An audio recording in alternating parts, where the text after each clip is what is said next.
Your show will go live in 5 seconds. 4, 3, 2, 1. Yeah.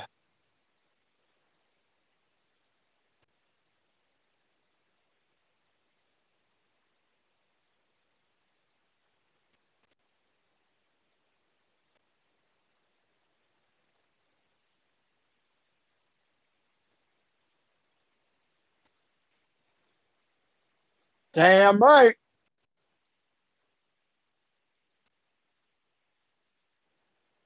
And this one has an erection.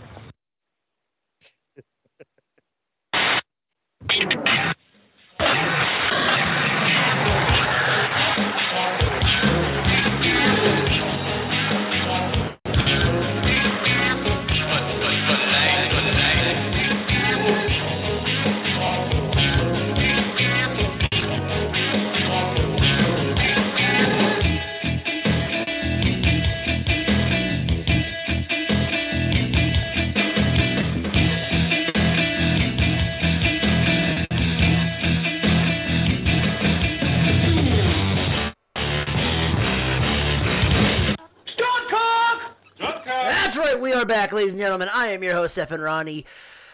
On today's, not on today's episode, Jesus Christ, I haven't been drinking yet, and I'm already fucking out of sync. I don't believe you. I wish I had a camera. I would prove it. You do have a camera. Put it on and let him see. Yeah, a little drinky winky there before the show starts. No. There ain't no drinky winky. If I was drinking, I'd be drunky. But with that being said, I am your host, Evan Ronnie, and with me, as always, it is I, Trips, and congratulations to Corbin Burns, you fucker. We'll get into that story in a little bit, as well as the most unprofessional professional podcaster in podcast history. The Zombie Master is here. And the real big sexy Captain Stuntcock himself, the Hustle City Hooligan. Oh boy, what a 2-week span it has been. Yeah, the world blew up. Might tonight. Mount St. Oh, Kyle. Wait, I'm not trying to get political, but Mount St. Kyle just blew up. Oh boy. Yeah, boo. I know. Anyway, yeah. No. I don't know if they even had the verdict yet. No, so that's what I'm saying. Like, that's why I said, oh boy. I said, what? Did it blow up yet? Because it's gonna duck and cover, people. All right, yes. But with that being said, what did happen this week? We had a lot of fucking news. Yeah. I had one piece of news that I sent to Ronnie, but I have to look up a NBA player's daughter. Yeah, who was that? You sent that to me, and I'm like, it was. I got to look it up. I'm going to look it up, and but did any of you see the clip of that? She basically clotheslined a girl in the middle of a pickup game inside of a rec center, and then a week later she did it again. She started like headbutting them and like. It's a former NBA player's daughter. I'm pulling up the article. Does anyone remember the A1 star or the N1 star Escalade? Escalade. Like the car. I know what a Cadillac Escalade is. Oh, God. Oh, yeah. Yeah. Think of the female version of that. God damn. That's like Nyla Rose. Yeah, but she's actually a woman. Really? So Nia Jax? Yes, Nia Jax! Yeah, that's the type of woman we're talking about that was clotheslining people and headbutting them. Let me just say this was the perfect segue because I saw somebody who legit today said that AEW needs to swoop up Nia Jax, have her wrestle Nyla Rose, and then turn them into an unstoppable women's tag team. And I'm just like, point of order. I personally, I've even said this on the show. I think she should go to WoW. I think they're going to really try to build that brand up. Yeah, I think she should. Honest to God, I think she should go to WoW Because AJ wants her. So did anyone see NXT last night? No. No. I heard there was a Steiner math reference. Dude, Ciampa was like, and yeah, 33 and a 33 and a third chance of winning. And all of a sudden, like, Braun starts laughing. Oh, okay. Right. The NBA player was Corey Benjamin. Who? Huh. Corey Benjamin. He played for the Celtics. I retract my statement and say it again. Who? Yeah. Yeah. Well, you wanted to know who the player was, and this is. Oh no, I understand that. I understand what you're saying, but I say it again. Who? Yeah. They say former NBA star Corey Benjamin. Yeah. What was he left out on the bench? Right. Like what position did he play? Ride the pine? Yeah. Suicide Squad? You mean the team when the team's down by 80, they bring him in? The sixth man. Like, it doesn't matter. Go play. Bullshit. Go play. Bullshit. The sixth man? No, more like the 60th man. Right. But no. If any of you see the video, Ronnie, I'm sure if you want to forward it on. Yeah, I'll forward it on in a little bit. I'll forward it on after the show. This girl just went ham on this other girl. She hit her so hard, she actually clotheslined her so hard, she hit her head on the floor, gave her a concussion. But you were dude. Dude, if you almost said she clotheslined her so hard she knocked her weave out. Oh no, I didn't. Oof. I wasn't. If you It watch was it, unbelievable. Unbelievable, exactly. And then during the video, you can hear the mother going, "You better beat that girl's ass." Sorry, Damn. someone that looks like Escalade. All I gotta say is My leg. In this case, my hand. just kick the yeah. But what I'm saying, like, it looks like they're setting up war games. Yeah. Really? Yeah, Toxic Attraction and Dakota Kai versus, it looks like Raquel Gonzalez, Io Shirai, Cora Jade, and possibly Kaylee Ray. Well. So Kaylee Ray is the babyface now. Yeah, because completely. that's the next feud for Mandy Rose. Yeah, and all I gotta say is, goddamn, Gigi likes to bump. You just Dude, figured well, you know what? She was bumping us, Priscilla Kelly. I was like, makes sense. No shit. All right, since Ryan's here and he wasn't here on Monday, Ryan, what are your thoughts on the whole new bus flip of guys and girls being cut? I'm curious. What, from WWE? Yeah.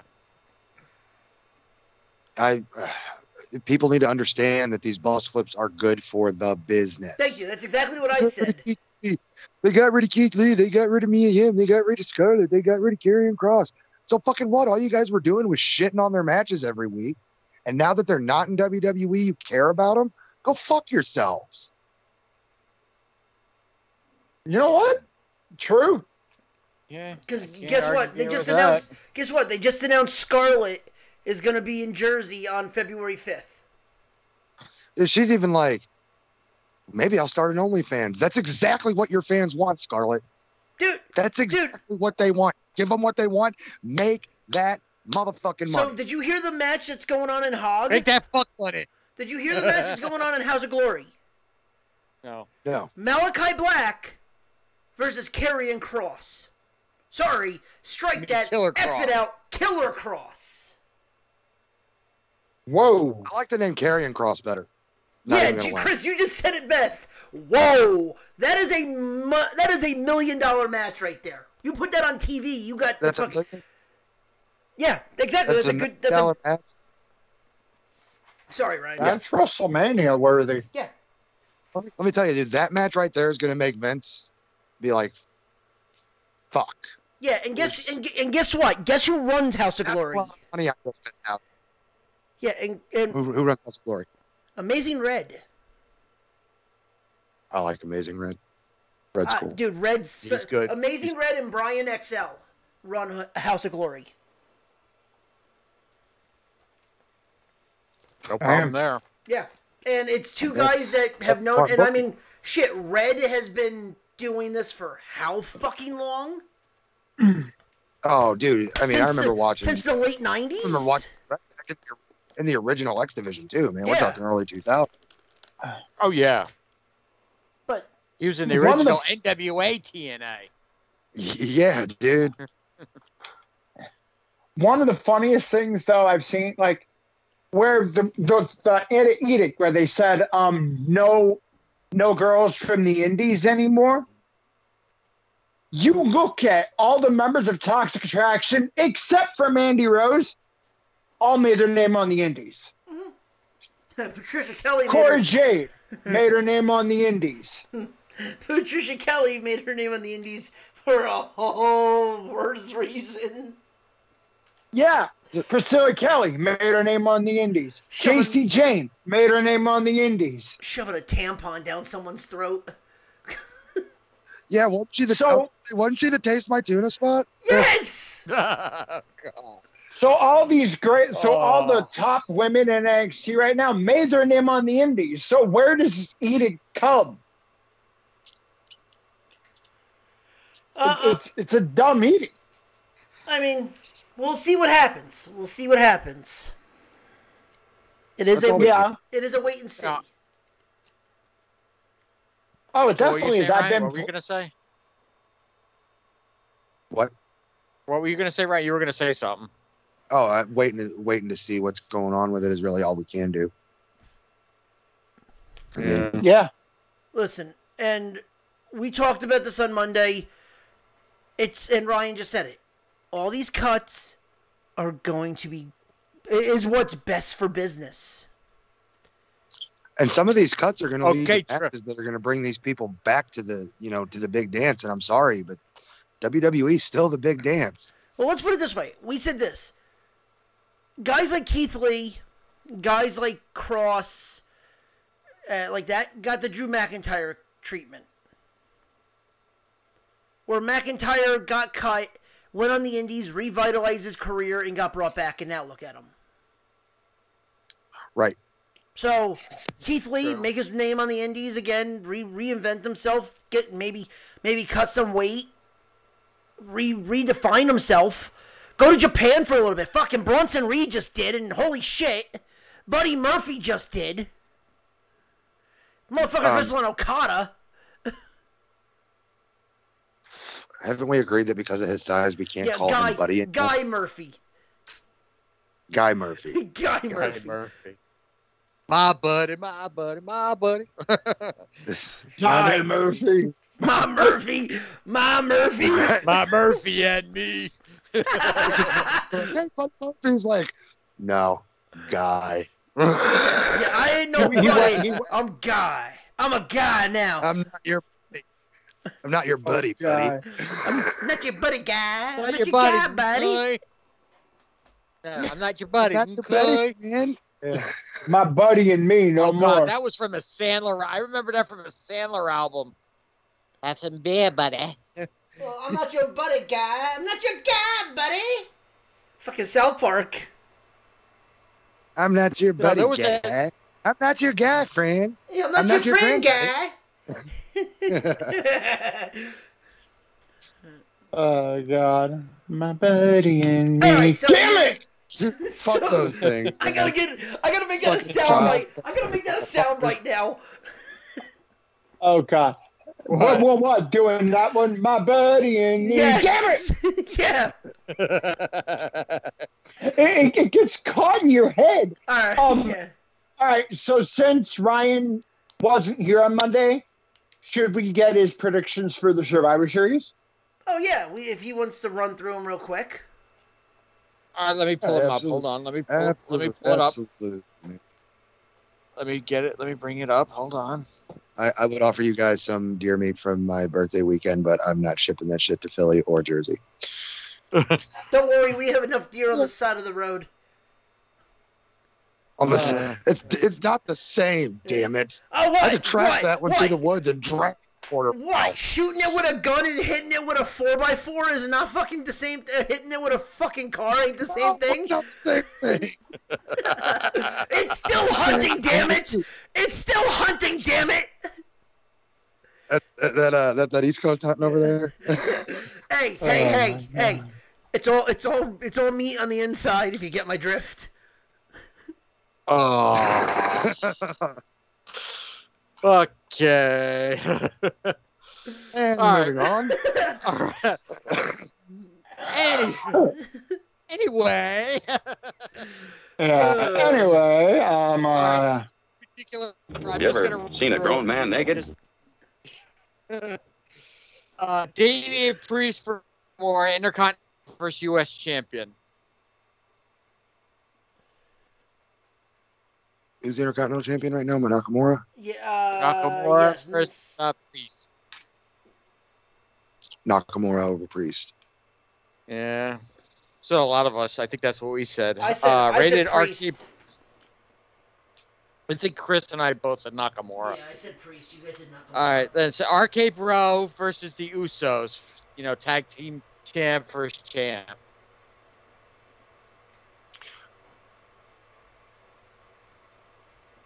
The Usos, but after outside interference by Almost. All right, we got Big E versus Roman Reigns for, you know, champion versus champion. I know that one's hard for me to pick, but I have a feeling that Brock Lesnar's going to be involved in it. There's going to be some fuckery there, you think? Bork Laser. Guarantee it. I would love to see Big E go over, but they're probably going to push Reigns over that one. He's gonna pretend one of them is a deer. Yep. Becky versus Charlotte. I think they're going to give it to Charlotte to keep her happy, but Becky should get it. Okay, then we have the women's match. Team Raw. We got Bianca, Rhea Ripley, Liv Morgan, and Carmella, and Queen Zelina versus The Bitch, Baszler, Shotzi, Natalya, and a to be announced. Raw. Now, here's the question I asked them. Who do you think the to be announced for SmackDown is? I think it's going to be Bayley. I think it's going to be Bayley too. I've been paying attention to her Instagram. Yeah, she's been working out like a beast. Yeah, I think she's going to be back. And then we have Team Raw: Seth Rollins, Finn Balor, Kevin Owens, Bobby Lashley, and Austin Theory versus Team SmackDown: Drew, Jeff, King Woods, Happy Corbin, and a to be announced. SmackDown. Who's going to be the to be announced? Who do you think?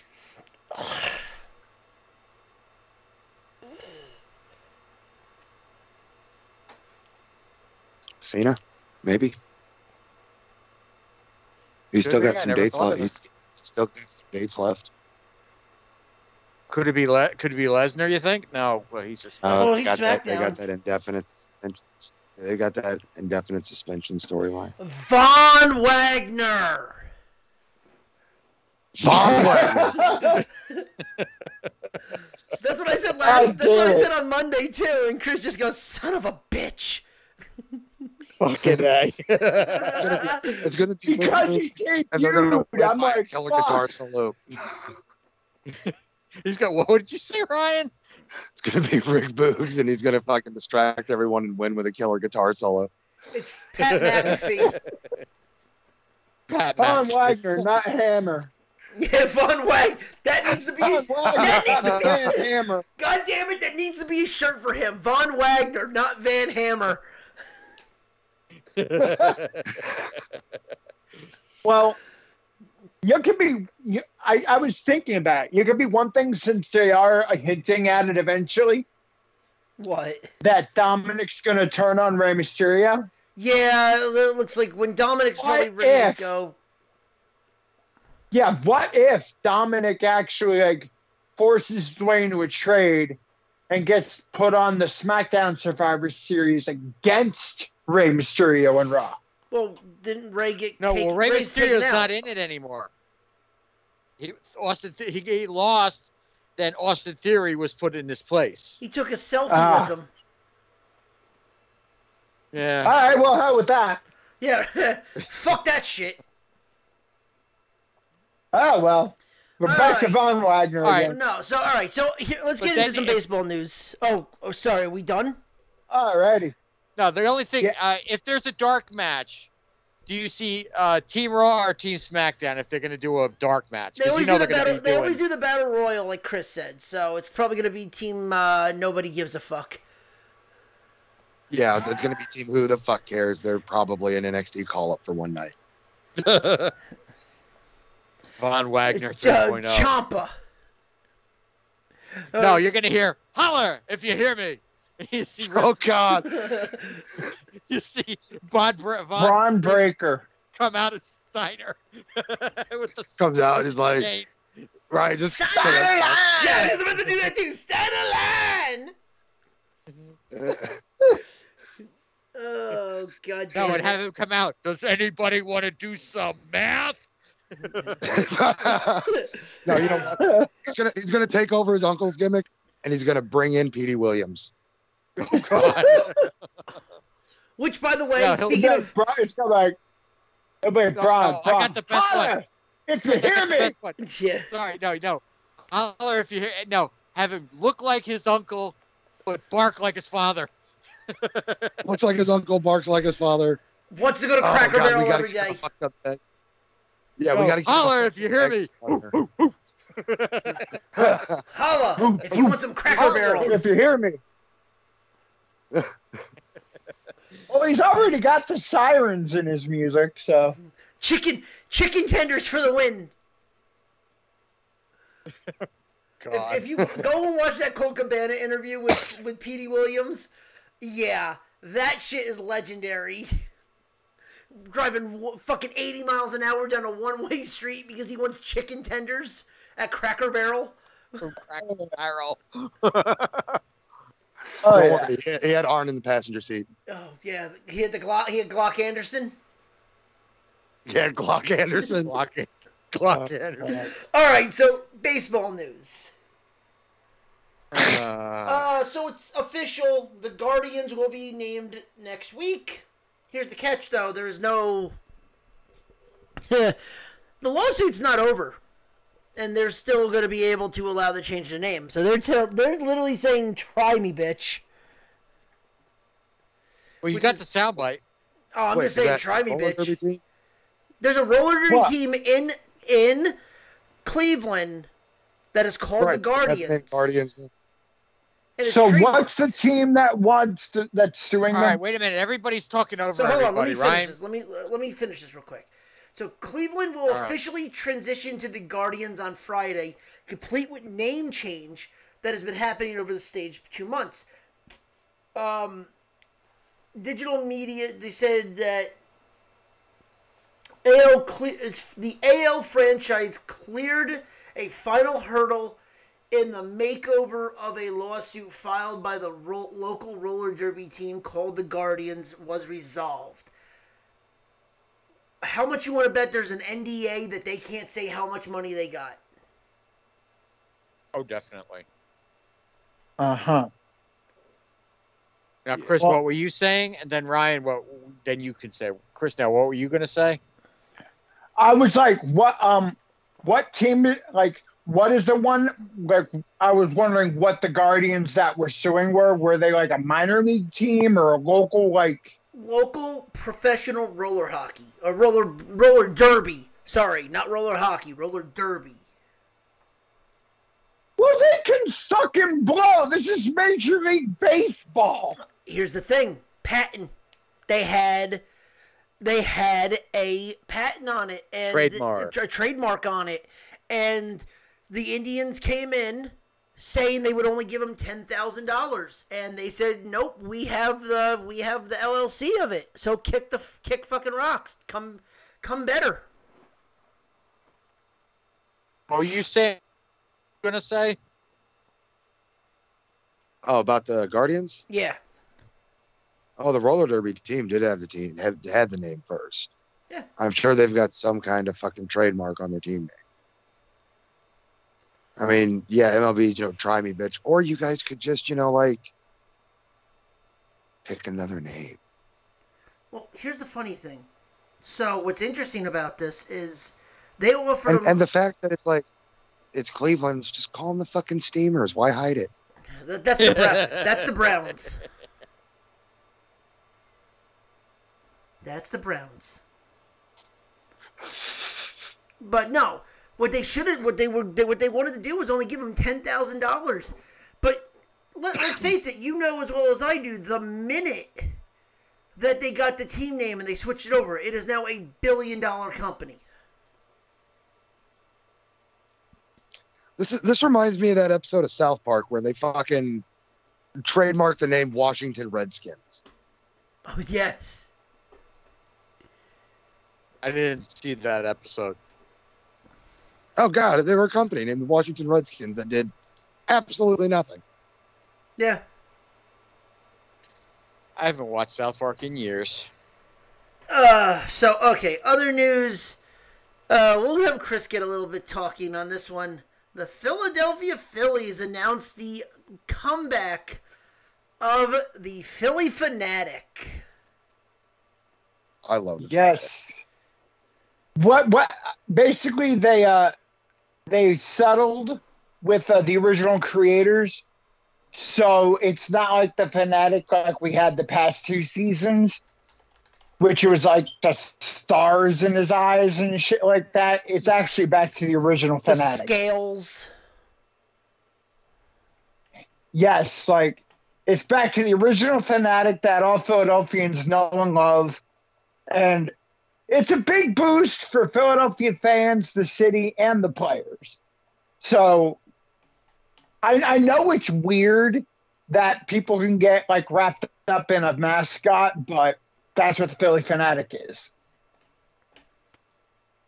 Well, I mean, Phillie Phanatic's kind of an iconic mascot. I agree. Yes.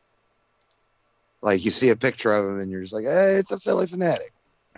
I mean, the Phillie Phanatic, when it comes to baseball mascots, is up there with, clearly, it's up there with Mr. Met, and it's up there with the San Diego Chicken. It's up there with Fredbird. Yes. Everybody knows Fredbird. Yeah. Also, you know what? There's one that's iconic that's kind of retired now. The fucking the San Diego Chicken. That's what I just said. The San Diego Chicken. Yeah, I mean, he was iconic, and then the Phillie Phanatic basically took over for the San Diego Chicken as the most popular mascot in baseball. I mean, then you had in my opinion. Then you had things like Youppi and. Hey, Chris, how long were you guys without the Phanatic? A season, right? Yeah, it's like, it was like a new Phanatic, and they were like, oh, it's the new Phanatic. And if Philadelphia Facebook was like, yeah, fuck him. He's the AEW of baseball mascots. Dude, people had shirts that said, not my Phanatic. It kind of looked like if... Like, straight up. It kind of looked like if Puff the Magic Dragon had sex with the Phanatic. The only cool part about the Phanatic, I thought, was the new Redux, were the shoes. The shoes and the socks were cool. Everything else was like, yeah, fuck it. They gotta have those kicks. Yeah, and you have to have Phil the Phanatic and Phyllis.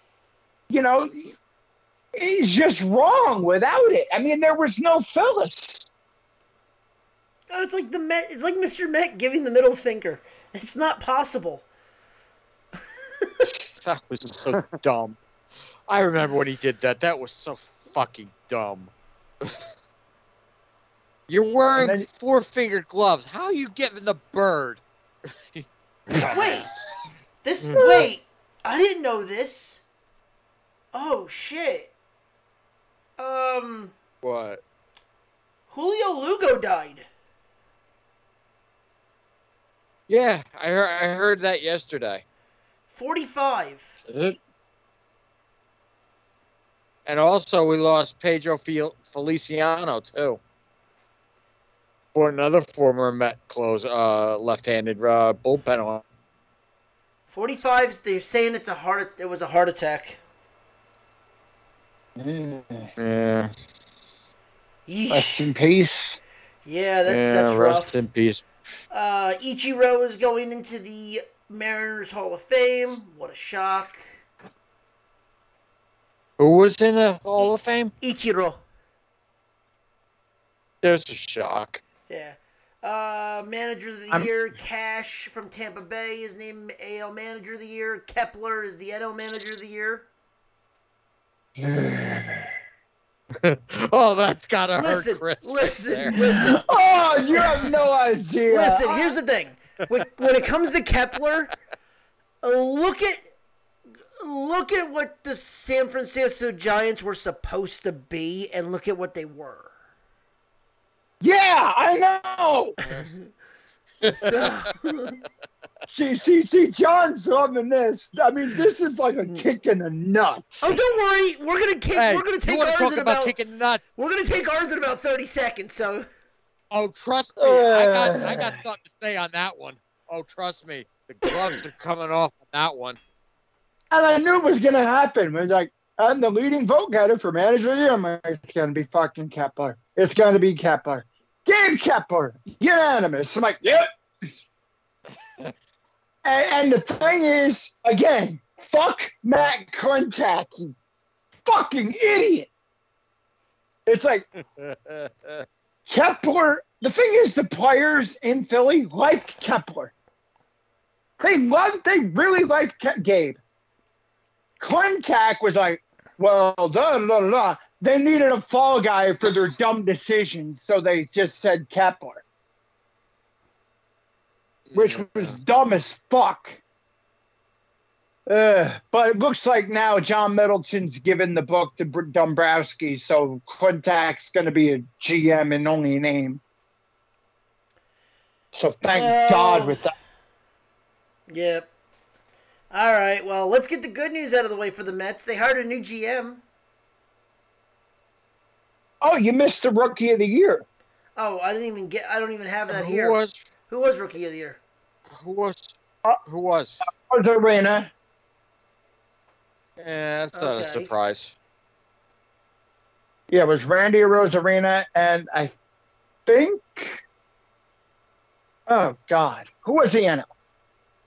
I don't even know. I'm looking. Yeah, you look that up. I got another thing up that I can't pull it down. I can't pull away from.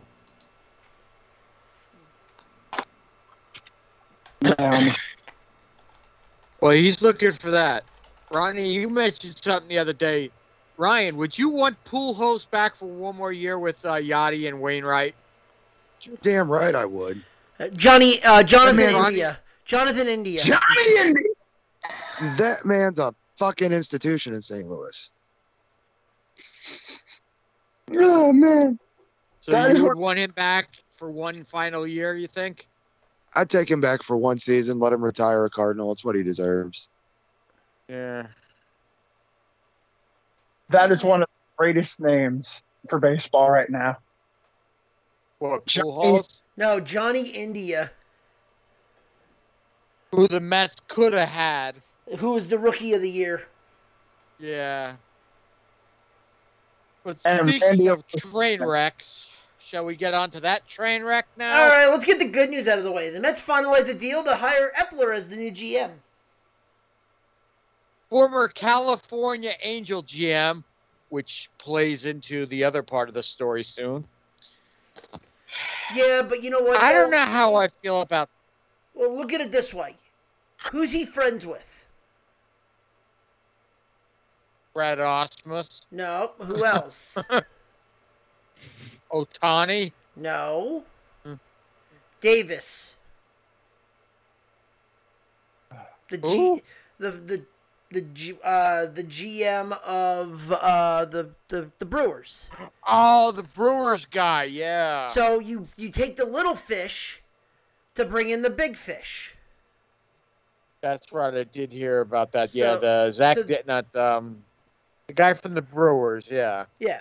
So this is the plan. You let him do it, then you can bring in his friend, and there you go.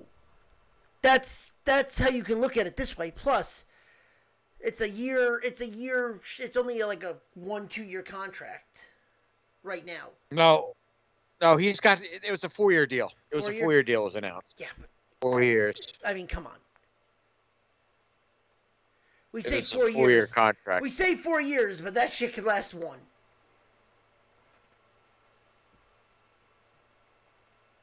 And since Christian's not here, Taco Tuesday is now moving to the Bronx. The taco truck is parked out in front of Yankee Stadium. He's the new third base. He's the new third base coach of the New York Yankees. Since Christian's not here, be respectful. Be respectful. Respectful, my That's ass. how The taco truck is just parked. It moved across town. Yeah, it moved over the bridge. It went over the bridge. Paid the toll over the bridge. Strowman is actually fighting with Yankee fans during Twitter in a Twitter God. feud. I wish Christian were here for this. So I think this means he's actually going to stay a Met, which is nice. It would be nice because we're going to need him in a minute. Oh. You can possibly cross off the New York Yankees as a possible destination for Strowman. No shit. Yeah, he's still bitter that they didn't trade for him 2 years ago. Yep. Alright, yeah. And then the other news. Thor is now an angel. Fuck that blonde-haired, long drink of water. I hope his arm fucking falls off. Signed with the Angels for a 1-year, $21 million. So you wanted $3 more million fucking bucks to go pitch where you don't even know if you can. But you know what gets me with this? And this is where I'm going to call that fucking big, tall, goofy drink of water out on this. His quote, and I quote exactly, let's see if I can find the exact quote. New York has been a special place in my heart. I can't see myself pitching. I can't see myself not pitching here next year. I would be extremely grateful. Yeah, that's a big Val fuck you right there to the ass for us. You know, he gave us the old Liberace on that one. Yeah, didn't he have the kindness to ask for a reach around? Fucking piece of shit. Yeah, his loyalty. Yeah, his loyalty is, I'm going to go out to Hollywood and be a star in the off season. I hope you get R.A. Dickied. What does that mean? Hope nobody gives a shit about you anymore. Yeah, I hope. Yeah, because I look at it this way. The Mets are in so much trouble right now, starting rotation-wise. Here's how it plays out if the season were to start tomorrow. I'm just going to read this verbatim from the website. Jacob deGrom missed the entire second half due to inflammation in the elbow. Carlos Carrasco missed 4 months, torn right hamstring before having elbow surgery. Taijuan Walker had a 7.13 ERA in the second half due to significant increase in innings. Tyler McGill faded because he had an increase in innings. David Peterson missed the rest of the season for going right surgery on his right foot. There's your starting 5, people. All 5 of them were fucking hurt. What do we have to look forward to? Football? I mean, for God's The XFL?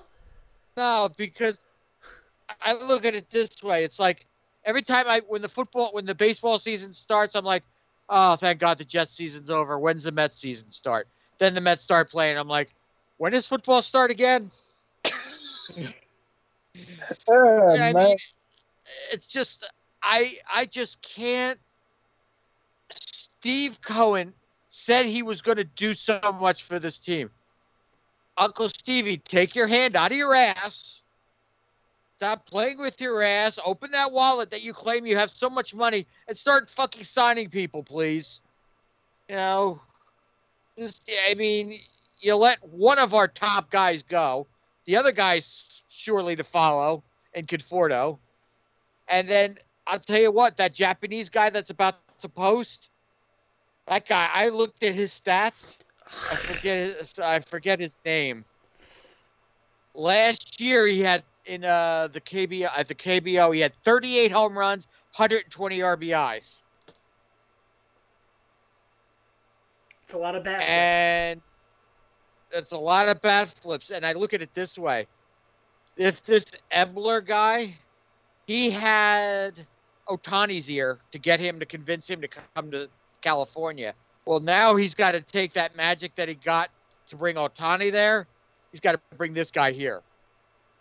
Because we're going to need something to wash the taste out of our mouth of losing Conforto and Syndergaard. We're going to need something big. And they better fucking sign Javi, too. Well, and Stroman. There's news about they need Baez. to sign those three guys. There is news about Baez right now that it's not looking so easy for the Mets there, because now the Red Sox have thrown their name into the hat. Yeah, the Red Sox are showing interest. Oh, here's the problem, fucking though. Be terrible. Well, no, here's the problem. I wouldn't see him going to the Red Sox because look what they did with Mookie. Yeah. They have no finance. So you're telling me they're going to fucking throw down money for Javi Baez when they couldn't even afford Mookie Betts? Who's going to want a Mookie Betts type contract?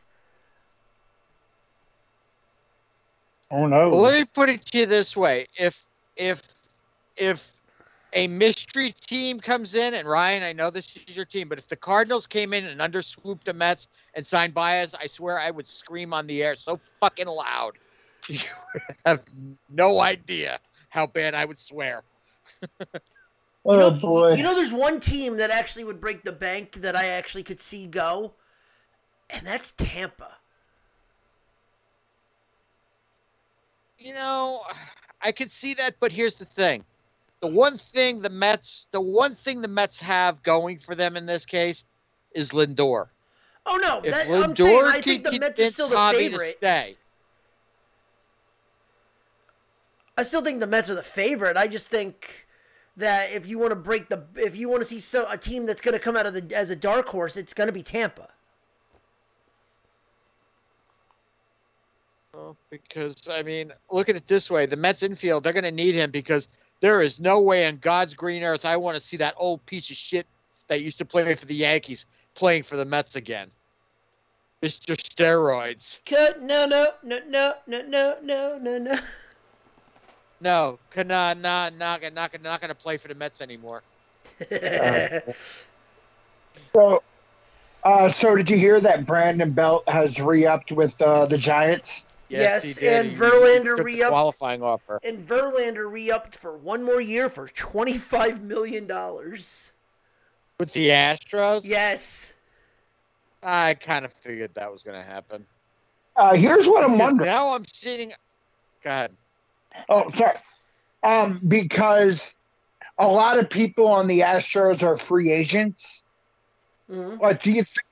Might see a mass exodus of free agents going to the AL West, like the Angels or another. Well, basically the Angels or another team. Since everybody knows now the Astros are losing a lot of people. Well, Correa's a free agent. Altuve's got one more year. Who else is left? Brantley. Is Brantley still with the Astros? I don't know. I think Vicky Brantley. I thought he was still with the Astros. I wasn't sure. And the Braves have a lot of free agents as well this year. What about Ryan? What about your Cardinals? What do your Cardinals have in the way of free agents?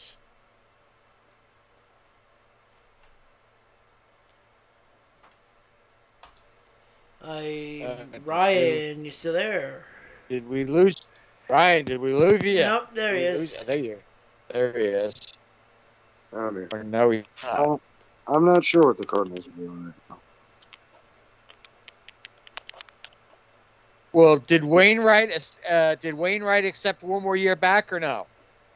I believe so. I believe him and Yachty both took one more year. Yeah, Yachty had one. Yachty had one more year. Right, and Waino took one more so they can retire together. Yeah. That's cool. That's cool. Apparently the Cardinals might be looking at Albert Pujols. I mean, I'll take him. I'd love to have him back. Yeah, let them retire. Let them all retire together. Pujols, Yachty, and Wainwright. All class acts, all of them. Here's the one thing, too. Looking at Jock, too. When it comes down to all this... Ryan? Oh, sorry, Ray. Go ahead.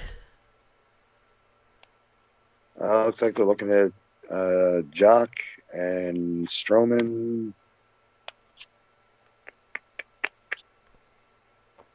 Jansen. Jesus Christ. We'd get lucky to get one of these guys. Oh, yeah. You know what? Out of all those guys, I think you know who I could see going to the Cardinals. Out of all those guys you mentioned, Kenley Jansen. I could see him going to the Cardinals. Because who do you guys got closing right now? You don't have any. I don't think you don't have a legit closer right now, do you? No, we haven't had a legit closer in a while. Since Andrew Miller, I think he was the last legit closer you guys had. But I could see them going after Kenley Jansen because I think Kenley Jansen wants out of LA. Let's get him out. Jason Perez. I don't know. I know Scherzer's been quoted as open to entertaining offers from the Cardinals. Oh, God. Scherzer and Wainwright in the same rotation. That's fucking scary. Oh, that's frightening. That's fucking frightening. I'm sorry. That rotation.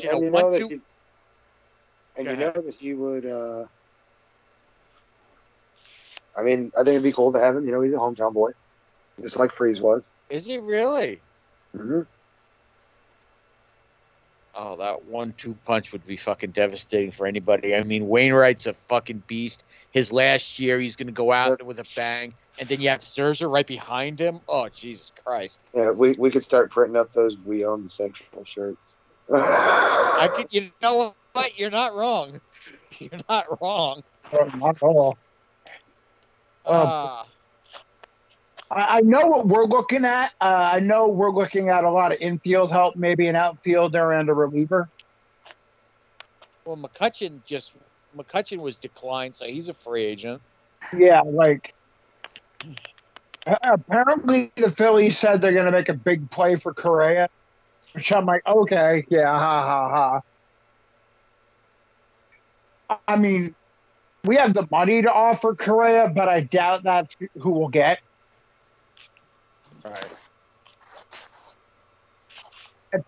I think we're going to get Bryant because the friendship with Bryce Harper. All right. But we need a shortstop.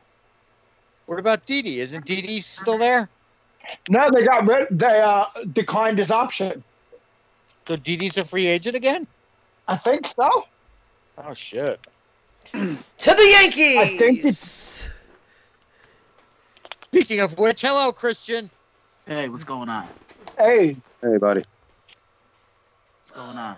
Nothing. Talking about the taco truck getting parked outside of Yankee Stadium now. Hey, be respectful. you did not catch that at first. Chris Be exactly respectful. said those words. I wonder, but like I said, the taco truck is now outside of Yankee Stadium. Look, because he's on the good side of town. You could do it. Now it's Gordito Wednesdays. Gordito Wednesdays, Jesus Christ. You know what? Be respectful. I'd like to get Christian's opinion on that. Go ahead. All right, so Scherzer said he's open to entertaining offers from the Cardinals. Okay. What would you think of a rotation that had Scherzer right behind Wainwright? I think that'd be pretty solid. You got him, you got Wainwright, you got Flattery. That's a pretty formidable solid three, especially come playoff time. But I think the biggest question mark of the three of them is probably Wainwright. It just seems like he struggles to stay on the field, if I'm not mistaken. You know, he does, and I noticed it in the wild card game whenever he came back up against Turner. Mm-hmm. And they pulled him. Interesting. Yeah. And he was, like, you could visibly see, dude, he was pissed. Yeah. I don't get why managers do that. Where, you know, these pitchers are locked in, they're in the zone, in a playoff game, and you want to take them out? Like, nah, if they're wheeling and dealing, you well, can I mean, see he gave up that homer. He gave up that home run to Turner in the early innings, and then he got back up against him and they pulled him. And I remember watching him walk off the mound, and like I just remember him saying, like, this is fucking bullshit. I got this guy. Right. Like, he never got the chance to redeem himself. I don't think it's as much as Wainwright struggling to stay on the field as Wainwright having to fight with management to stay in the game. Because during the regular season, I mean, he's throwing complete games and shit. Yeah, and he's like 1,000 years old too, isn't he? You can question my age, Christian. Tread lightly. Hey, no. Get it right. Hey, be respectful. Oh, be respectful.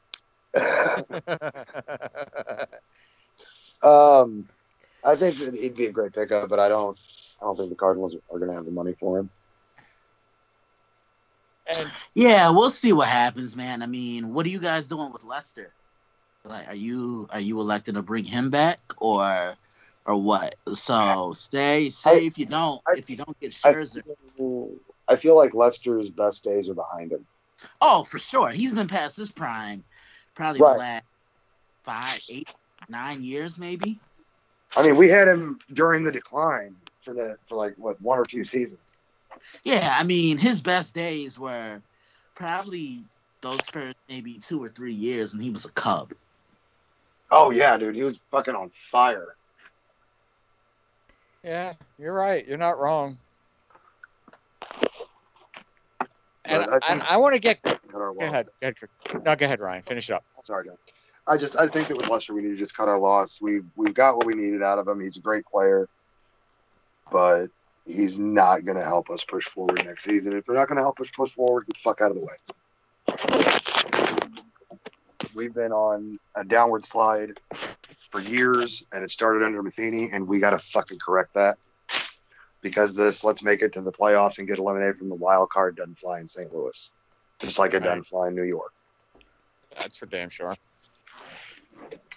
All right, so talk about something real quick. I got to run and get something to drink. I'll be right back.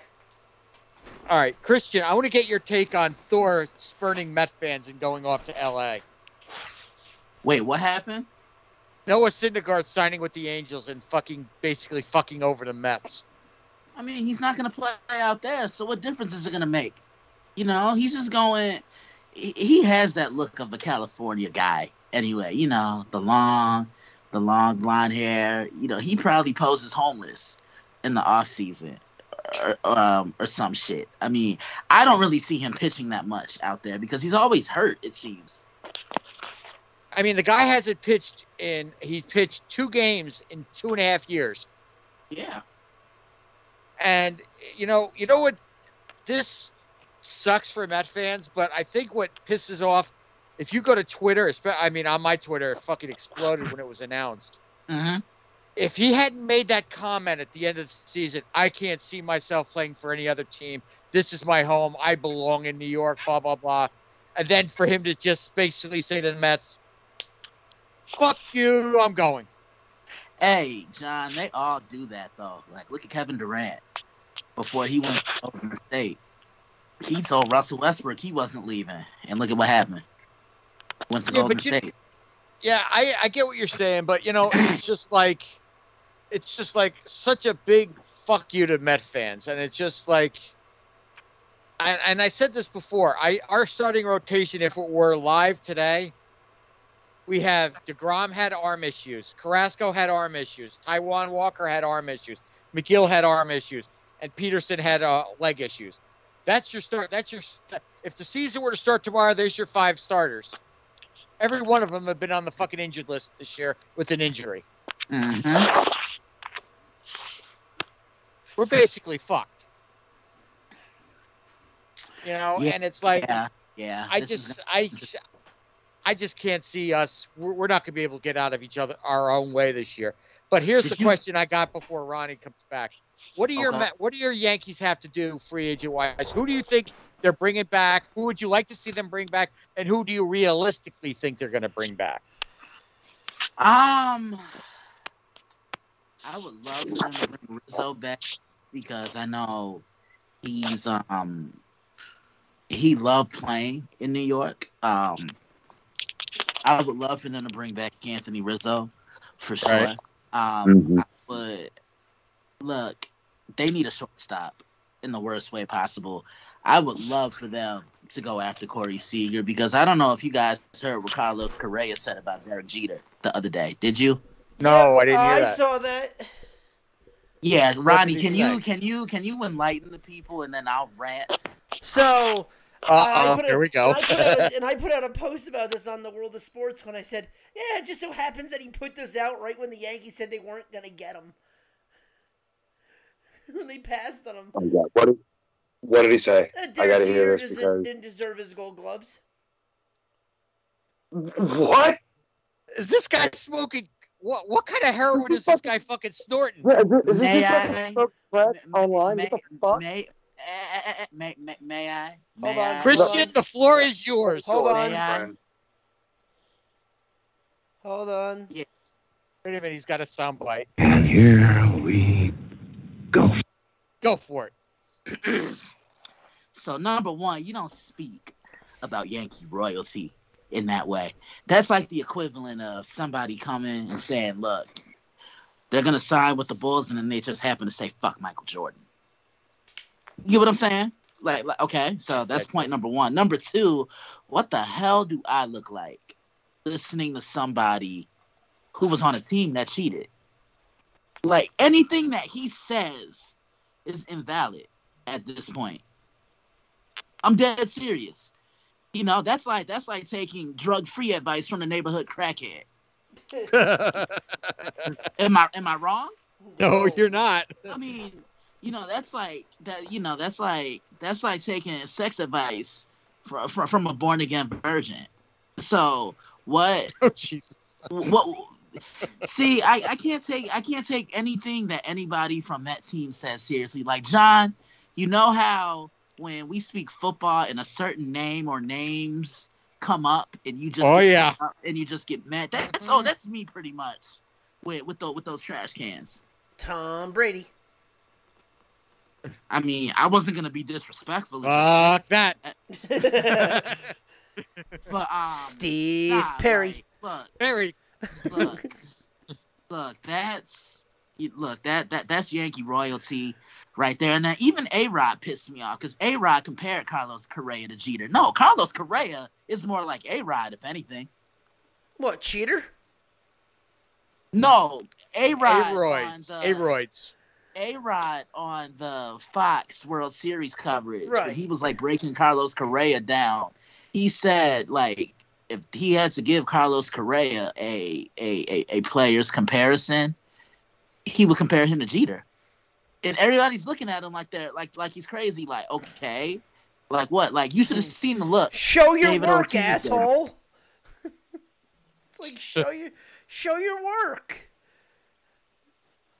And then, you know me, like, Jeter is my favorite athlete of all time. So there's no slander of Derek Jeter when I'm around. Like, you can do it when I'm not around, but when I'm around, you're gonna be respectful. Well, let me put it to you this way. Let me put it this way, Christian, and then anybody else could chime in after this. As we have a Cardinal fan here, we have a Philly fan here, we got 2 Met fans here. Every one of us, and I think I could speak for all of us in here, every one of us has so much respect for Derek Jeter, it's not even funny. Derek Jeter's not Yankee royalty, he's baseball royalty. Look, I'm gonna tell you this. A show I used to contribute for, diehard Red Sox fan, right? And what are those dumb Red Sox fans known to do? Fuck the Sox. Hate the Yankees, right? The Yankees are almost a curse word out there in Boston. And he was like, "Look, I may hate the Yankees, but I cannot hate that man that played shortstop for the Yankees, the last single digit in Yankees franchise history. Like, nah, man. I mean, I would if I were in a room with Carlos Correa, I would love to know why he thinks what he thinks. But look, I really don't get it. What's a better way of saying I don't want to sign with you than saying that? You could just say, I don't want to sign with you. Yeah. Well, yeah, it wasn't even. No, here's the thing. It wasn't even that. It was. This came out when the Yankees said they weren't going to pursue him. So when the Yankees came out and said that, that's when he dropped that. It's like, oh, he's making it seem like, oh, well, I didn't want to go there. No, sir. The Yankees didn't want you. Then you burnt the bridge. Right. Making sure that they're never going to want to talk to your ass again. To be honest with you, to answer John's question, I honestly wouldn't mind. I honestly wouldn't mind Didi coming back, because it sounds like Hal Steinbrenner doesn't want to sign anybody. Yeah. It's because, it's like I look at the way the Yankees are beat right now. It's like they made all these trades and got all these guys. And congratulations to, what's his name, who won another Gold Glove. What's his name? That they just got. What's his name? Gallo. Yeah. Oh. Congratulations to Gallo on winning the Gold Glove. Yeah, you can kiss my ass. Hey, you know what? You can't take the Gold Glove away. You can't take the Gold Glove away from him. The guy's got talent. Yeah, but the guy hits 199. Like, that's not. Yeah, well, yeah. Well, I didn't say he was going to win the fucking Silver Slugger. He'll win the Golden Bench Award, but he won't win. But Gold Glove, you can't take away anything is from his defense. Defense is solid as hell. Yeah. Still kiss my ass. But like I said, and if anybody wants to chime in, it's like Jeter is baseball royalty. Jeter, I could see if the Yankees were to put a bronze statue outside of Yankee Stadium, I could see it being a Derek Jeter. Yeah, I'm gonna tell you guys. My lifetime, he's the greatest Yankee I've ever seen.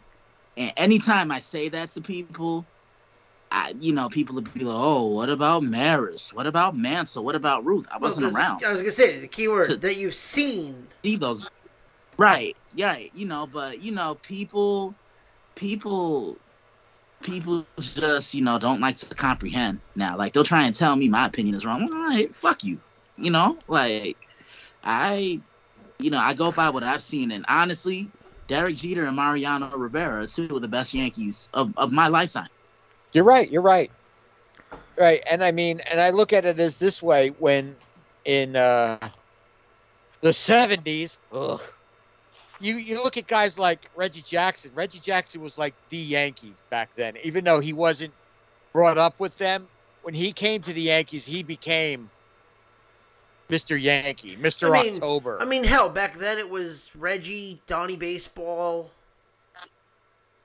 Dave Winfield, Willie Randolph. I mean, the list goes on and on. I mean, some of those Yankees were great guys, and this is coming from a Met fan. When the Mets watched the Yankees across the way in the 70s and the 80s, we were jealous because we had shit players back then. I ain't going to deny it. I mean, we let one of our best players walk away in 1977. We let Tom Seaver walk away. We could have had a dynasty with fucking Seaver, but our general manager at the time was a fucking piece of shit who we didn't like him and sent him off. But the Yankees have always been a class organization. I've never hated them. I've always went the other way with the Mets, but I've never hated the Yankees. I've always had respect for them. Yeah, definitely. Me, I've never That hated the 98 players. I hated the Steinbrenners. I hated George. That's understand. Hey, be respectful. Not No, but I'll was say dead, one thing. but I'm saying when he was alive, I hated George. I didn't care. Like, I was a Met fan. I liked the players for the Yankees. But when it came to Steinbrenner, I did not like that. It was like, if it's like I was a fucking O'Neill fan. I mean, that Right. 98 team, Jesus Christ. Best How team. good I've was that ever fucking seen. team? Best team I've ever seen in Major League history. The 1998 New York Yankees, I mean, Scott Brocious, Tino Martinez, Paul O'Neill, Bernie Williams. Chuck Knobloch. Well, he got the yips towards the end of his I was career. gonna say the man that couldn't throw, the man who Jorge. couldn't throw 5 feet. You know, I mean, Yeah, Jorge, it's yeah. just like, and that pitching, and then that pitching rotation, that starting rotation. I mean, Cone. I think Wells was on that team. Yep. I mean, it's just like, you know, it was filthy. That team was just. It was, if I flat can out remember off the top of my disgusting. head, I believe it was Moose, Wells, Pennant, Cone, Cone, And then El Duque. El Duque. El Duque. I mean, they had 125 wins, including playoffs that year. Yeah, that How team many- was. 125 fucking wins? Seriously? Who does that? And you know what's funny? you look at it, and if it wasn't for that team, we might be talking about the Mariners. Because the Mariners won 105 games that year and ran into that because they had the fucking wild card. Right. Yeah.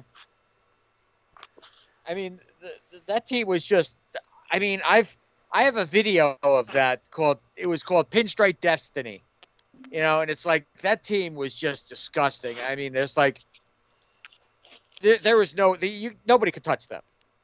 Nobody was touching them, and the proof is in the pudding with that. So, Chris, you've been quiet. What do you think about this?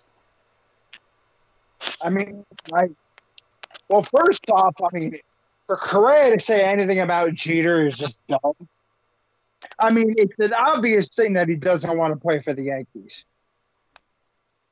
It's obvious right there. And actually, I pulled up, it's like the top 50 free agents, and they actually have predictions where they think they're going to land. Oh. right. Yeah, they got Correa going to the Tigers. I can't see that though. I can't see him going there though. 5. What? Say that again? Well, Christian, your Yankees get a shortstop. Trevor Story? Mm-hmm. No, Corey Seager. Yeah, I wouldn't mind. I wouldn't mind it. He is. I know I've seen a lot of people like Yankee fans on Twitter, and then they debate between the two, who would you rather have, Correa or Seager? And I've seen a lot of people lean more toward Seager. Like, some Yankee fans just don't want shit to do with any Astros. I mean, you didn't hear me complaining in the after the 2019 season, because who did we sign from the Astros? Well, I've heard. Your $32 million paperweight who couldn't pitch in a playoff game. Yeah. Hey, no one asked you. Tell me I'm wrong. Tell me I'm wrong. You're not. I've heard rumors that the Phillies they wanted to go after Carlos Correa or Corey Seager or Freddie Freeman. Like, they're going shortstop crazy.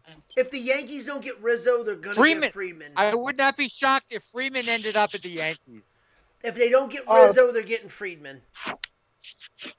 All right, here are the rest of your predictions. Marcus Semien from the Blue Jays to the Twins. Okay. Scherzer re-ups with the Dodgers. I can see that.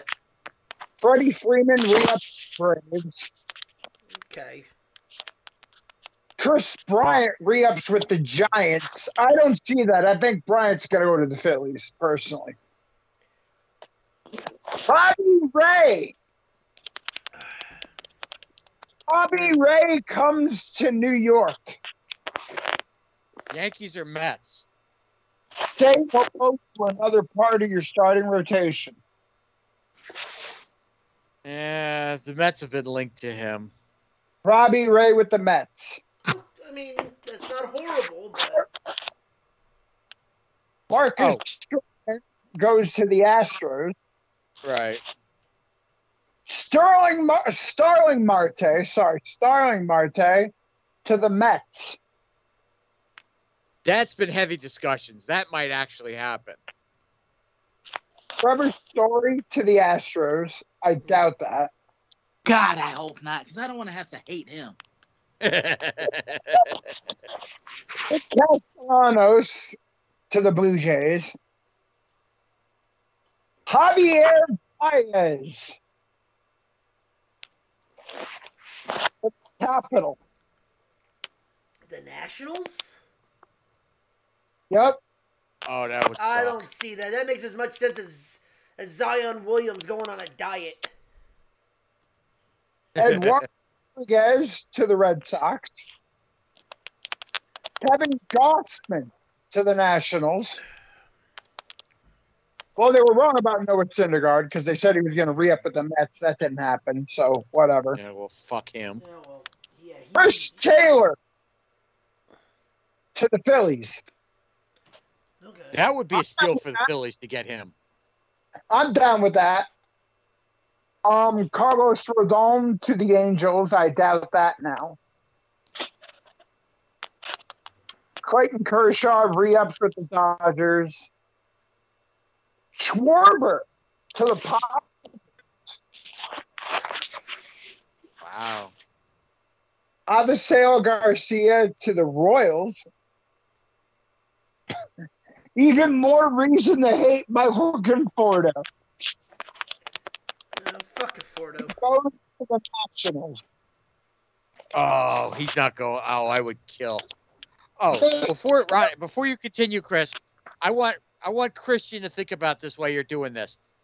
Ronnie, do you want to tell Christian what what's his name said about Yankees? Or Stroman? What? That Stroman literally got into a fight with fans now, so he's not going to be a Yankee anymore? Wait, what happened?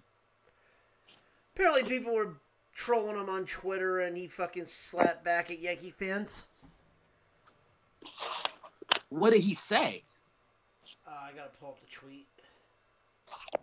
So, Chris, while he's doing that, go ahead, continue the list. All right, Mark Hanna goes to the Guardians.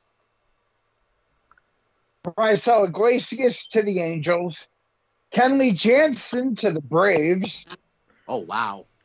That would be scary. Jones, the Mariners. Nelson Cruz goes back to the Twins. Oh, they were wrong with Brandon Belt. They said Brandon Belt to the Red Sox, but he re-upped the Giants, so that's not happening. Anybody going to the Cardinals? I'm looking. Anthony Rizzo to the Giants, they're saying. Ha, ha, ha. Kyle Sager to the Yankees.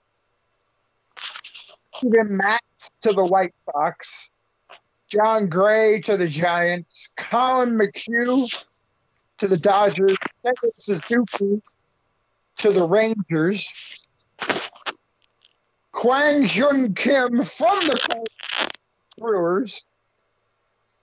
Anthony DeScalfani from the Giants to the Mariners. Corey Kluber from the Yankees to the Twins. Alex Cobb, Angels to the Royals.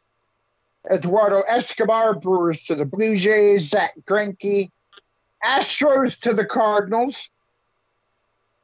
Oh, God, if they got Greinke? Yeah, Greinke.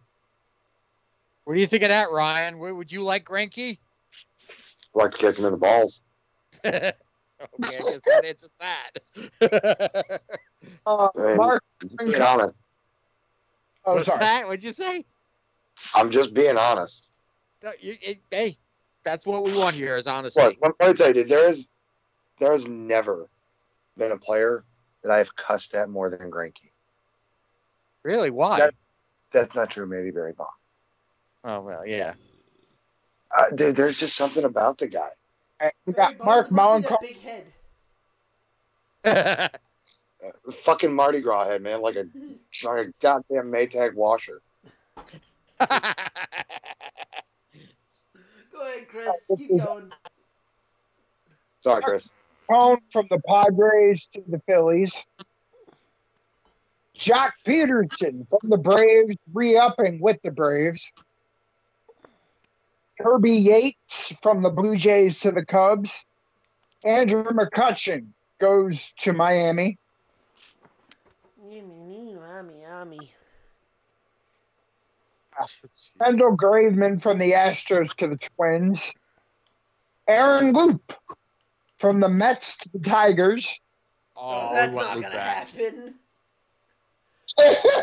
Loop does not want to go to the Tigers. Michael Pineda from the Twins, re-upping with the Twins. Jonathan Villar from the Mets to the White Sox. Jorge Soler from the Braves to the Rangers. And the final one, predicted by RoyalsReview.com, so don't put much stock in it. Yusei Kikuchi from the Mariners to the Giants. Interesting. Yeah, and and so far 13, I think, they've already made their decision on their offers. Like either they accepted it or they rejected it. They have till midnight tonight to make their decision. So I found the tweets. Go ahead. So a fan sends Stroman a photo of him in a New York uniform. Stroman responds with 50 Cent in a car driving off laughing. Then someone replies, "You don't like us, man. What's the reason? Doesn't matter. You've never pitched an important game in your life. Hold it."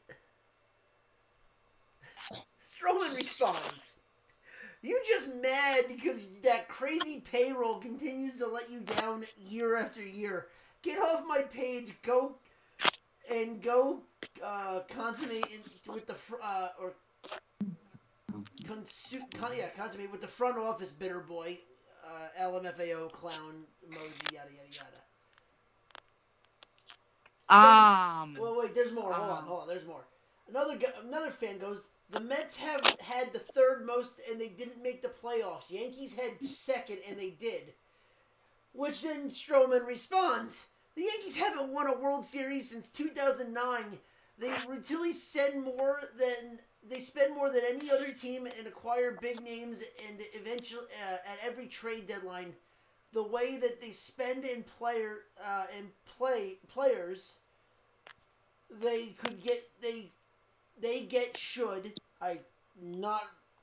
not even reading that wrong. My dyslexia is just fine on that one. They get should results in much more success than they've had. You don't ... You don't agree." Finally, he writes to end it, "Besides Cole, there's no current Yankee pitcher who has been anywhere in the league over the last 5 to 7 years. Their pitching always folds at the end. That lineup and payroll should be winning World Series left and right, and they don't. This tweet will age unbelievably well." Okay, that's it. Now comment. I mean, yeah, fuck that Gary Coleman looking motherfucker. That's all. He's not entirely wrong, but you still shouldn't clap back at fans like that. No, you shouldn't. But I mean, the one fan made a good point. He's never pitched in a big game in his career. He's not wrong. No, he's not. And plus, Marcus Stroman sucks against the Yankees anyway. Go back to his track record against Toronto. Oh no, Screw him. it's bad. Piece of crap. Tell us how you really feel. God. I just saw that and I'm like, oh, okay. All right, shall we move on, gentlemen? Yes, let's get into college football. Oh, here we go. The top 25 officially came out for this upcoming week. We'll just start with this. The teams that have dropped out of the top 25, Auburn and Purdue. Well, when you give up 40 unanswered after you're winning 28-3, you tend to get, dropped from the top 25. Yes. Number 25, Mississippi State. Mm-hmm. I mean, get ready for that Egg Bowl. Number 24. God, since he's loving this one, Houston. Wow. Number 23, the Utes of Utah. Number 22, the UTSA Roadrunners. Still undefeated. The number 21, Sweet Arkansas. That'll change. They'll be out of the top 25 after next week. Number 20, down 4 spots after they lost NC State. Number 19, the Aztecs, San Diego State. Number 18, Pitt Panthers.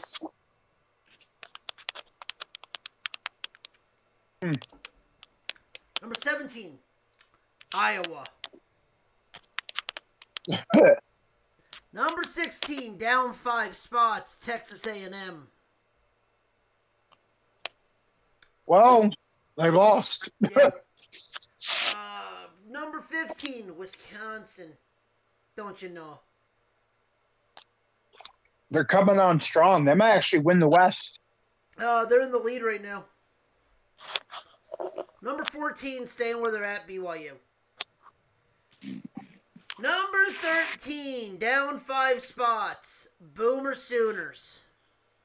Yeah, that was a bad loss. Me and Chris both saw that coming. You gotta give Dave Aranda a ton of credit because he implemented a perfect game plan. Chris, what have I been saying about the Kansas City Chiefs? And I know we'll get into them later, but what have I said about them and what defenses have been doing? Oh, they've been spreading them. Huh? They've been running them over.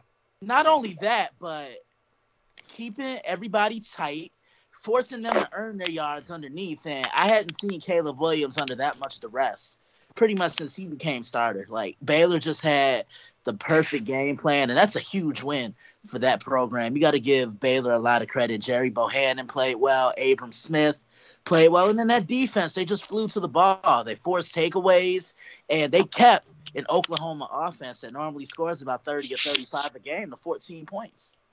Yep. Yeah, also you're a fan of the Petty, so. You said what? You're a fan of the Petty, so. Oh, absolutely. Come on, man. Number 12, Ole Miss. Yeah, you know what? I'll say this, Ronnie. I didn't really work a lot over the weekend, as I'm sure you guys know. I know. Yeah, I was in Pennsylvania, so I was gone. Right. I was so impressed with what I saw from Ole Miss because that was my first time having a chance to watch Matt Corral play, and I thought that was Ole Miss's best game of the entire year because they were in tune. They did a great job of limiting the big play of Texas A&M, and Ole Miss, they kind of remind me of those Oregon teams. They're fast. Complete one play, and then they're at the line in under 5 seconds. Right.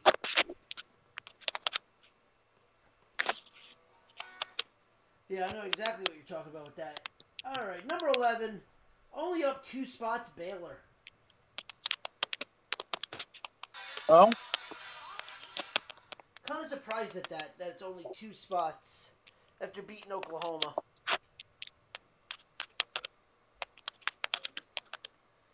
Number 10, they're still somehow alive in this, Wake Forest. They need help, but they're still alive. Number 9, another team that's still alive in this, especially if they can beat Oklahoma in Bedlam, OK State.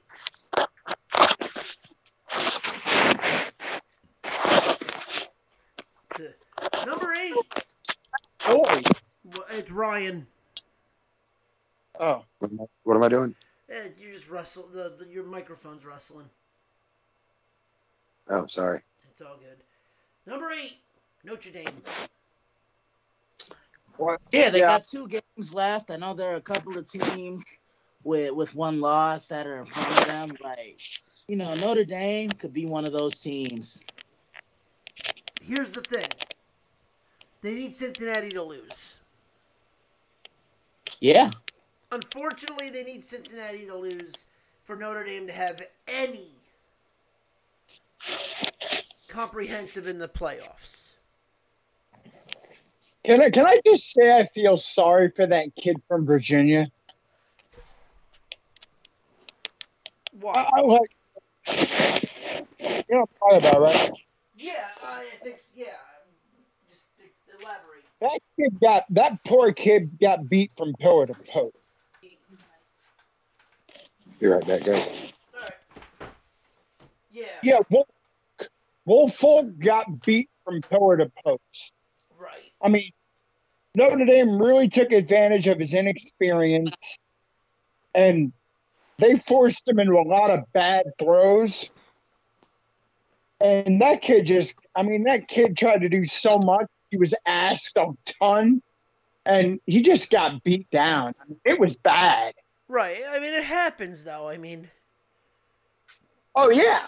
And it's textbook of what you're supposed to be, what you're supposed to do when you're a nationally ranked team taking on a team that you should dominate and whoop. And they dominated and whooped. Yeah. Speaking of dominated and whooped. Number 7, Michigan State. Yeah, we're about to see what they're made of this upcoming weekend. This is the biggest game for them probably since 2015 when they played Ohio State. When we get to that, I can't wait to kind of give some thoughts about that game. This is obviously the biggest game on the docket this weekend, and yeah, we're about to see. I think Kenneth Walker is still the favorite to win the Heisman because he has the best numbers out of everybody. Yep, number 6, Michigan.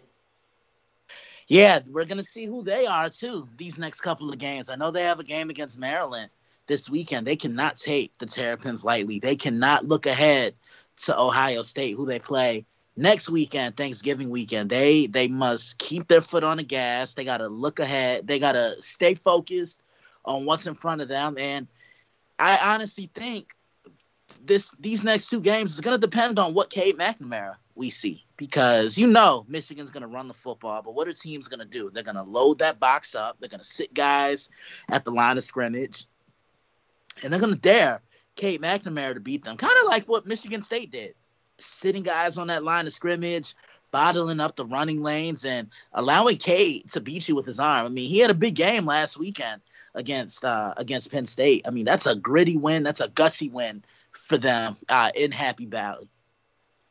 Well, we're going to see like I said, these next 2 weeks are going to really play out the Big Ten. And The funny thing is, Michigan's playoff hopes could be over before they take the field this week.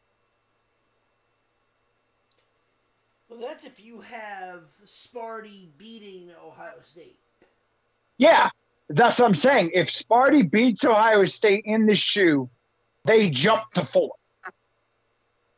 Oh, yeah, for sure, because this is pretty much a playing game right here, I think, for the next set of the bracket for the college football playoff. Because if Ohio State wins and if they win next week, Ohio State pretty much controls their own destiny. If they win out, they're back in Indianapolis again for another appearance in the Big Ten title game.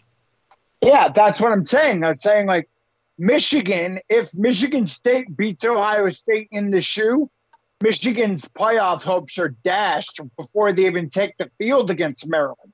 Yeah, because Michigan doesn't own that head-to-head tiebreaker over Michigan State, so I get what you're saying.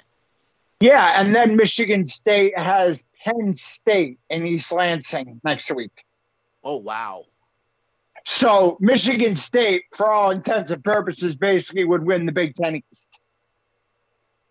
What if they were to win out, basically? Yeah, if they beat Ohio State, chances are, unless Penn State has become super spoiler, Sparty would win the East. So dare I say, Michigan, they might have to root for the team that they hate the most. Yep. If you're Michigan, you have to root for them. Who would have thought? You know how hot, Ronnie, how do you feel about that as a Michigan fan?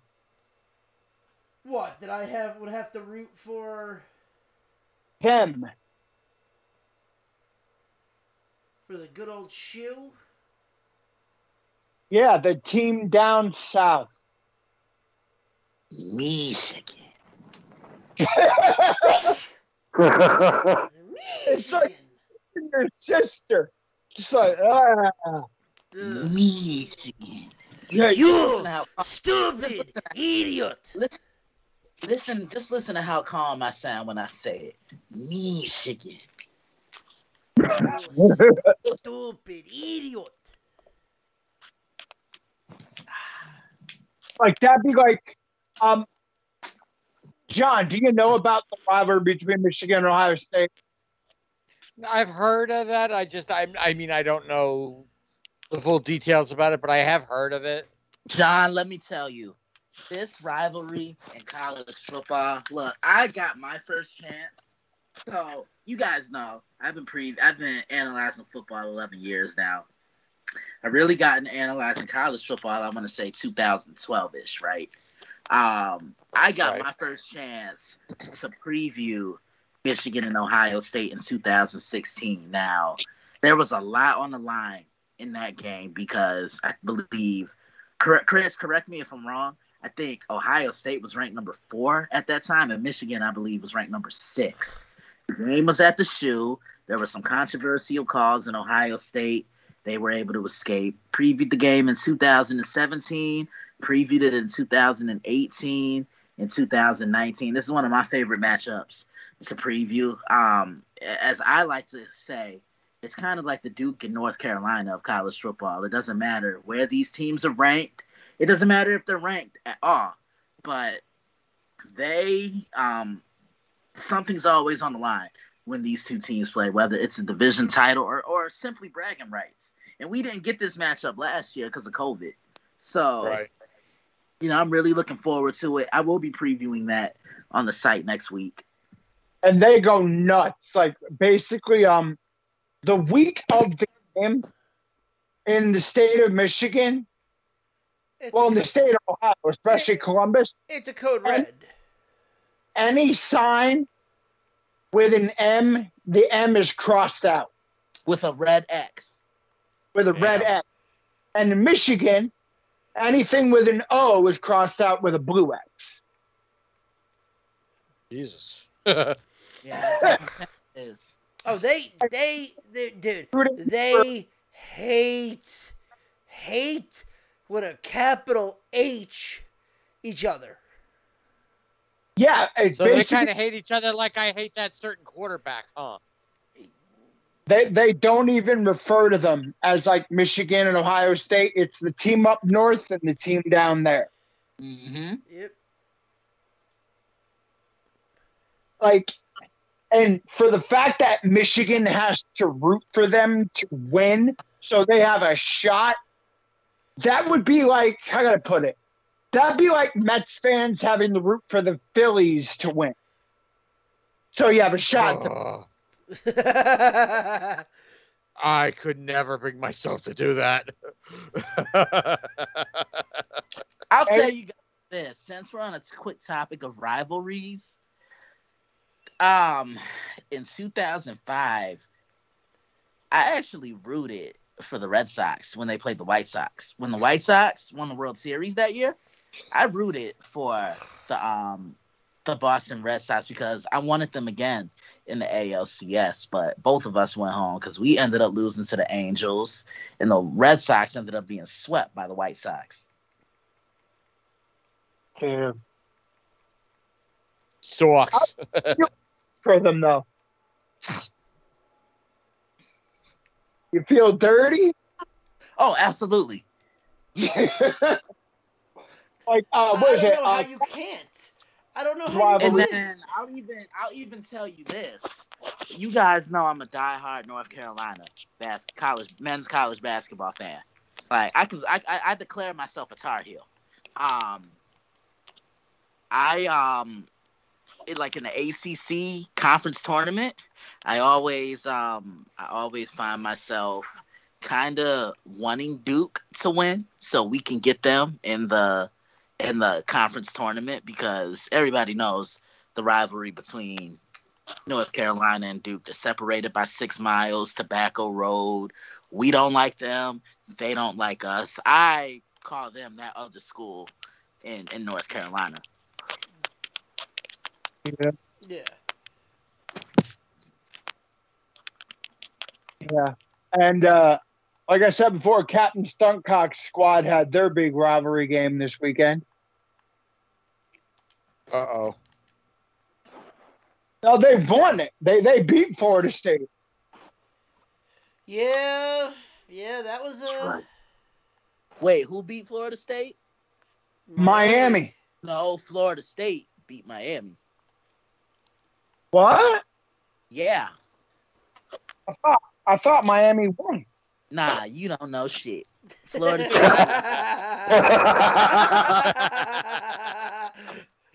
The reason I didn't jump in on that one, Chris. Miami won. They're good like Nah, dude. There was some controversial penalties. Well, not. Yep. I mean, Miami kind of shot themselves in the foot. Florida State just punched the ball in. That was great. God damn, you're right. So here's what I mean. Show your work, Chris. Show your work. Nah, I need you to tell me what you don't know. God damn, I don't know shit. All right. Wouldn't know shit if you fell in it. He admitted it. We have it on tape. Yeah. For this weekend. for this week. For this week. Trust me, whenever you get something wrong, that soundbite's going to be played again and again. No, I'll tell you what's funny. I actually looked at it today because I needed to laugh. Chris sent me the video of the guys singing whenever we say we're gonna pick an upset, and I almost pissed on myself. I was laughing so hard. Chris, Yes. you know what I'm talking about. Ever. The whole thing, Ronnie, the whole thing. Like, Oh, God. You played him the whole fucking song? Oh, God, it was hilarious. Oh, the whole thing. Getting down with the sickness. All right. Oh, yeah. So, Michigan number 6, Cincinnati number 5. Ohio State number 4, Oregon 3. You know, I got to say this. Yeah, go ahead, Ronnie. And then I'll Oregon talk. 3, Bama 2, Georgia 1. It hasn't changed. You know, I mean, number one, I think is going to stay that way. Georgia has a scrimmage this weekend against Charleston Southern. Charleston Southern will be lucky to cross the 50-yard line on Saturday. I'm gonna throw out a bold prediction. I don't see them crossing the 50-yard line. Alabama kind of got some help because of Ole Miss. It was really a three-way type of thing atop the SEC West because you have Alabama with their one loss. Texas A&M still owns the tiebreaker over Alabama because they beat them earlier in the year, and then Auburn was still kind of in the fold. But now I think it's a two-team race between Texas A&M and Alabama, and believe it or not, Alabama could still lose this division. Let's say, heaven forbid, Alabama loses that game next week in the Iron Bowl against Auburn. Texas A&M wins. Texas A&M going to Atlanta to play the Georgia Bulldogs in the SEC title game. Yeah, What about? I gotta do a soundbite drop for that. I gotta go out and get our favorite soundbite, Chris, for next week. I don't think Alabama's losing to Auburn though. So Wait, hold on. What's the bowl called, Chris? what? What's the bowl called? The Iron Bowl? No. Yeah, the Iron. Iron Bowl. From the fucking AAF, baby. The Iron Bowl. Fucking Keith David. Oh boy. You see where it's being played though, right? In Tuscaloosa, right? No, Jordan Hare. It's in O'Hare. Oh, can we get another 106-yard kick six? Auburn's gonna win the football game. Auburn's gonna win the football game. I called that year too, by the way. Nice. Kick six. But yeah, honestly, is there anyone that can beat fucking Georgia? You said, is there anybody that can beat Georgia? Yeah. Yeah. Oh yeah. Yeah, for sure. Alabama. I think Alabama beats Georgia. Okay, so let me put it this way. Let me say this. I'm gonna lay out a bet. Would you bet Georgia Bama versus the field when it comes to titles for the title? Yeah, definitely. I mean, Georgia has been the most dominant team in the country, and I continue to say it.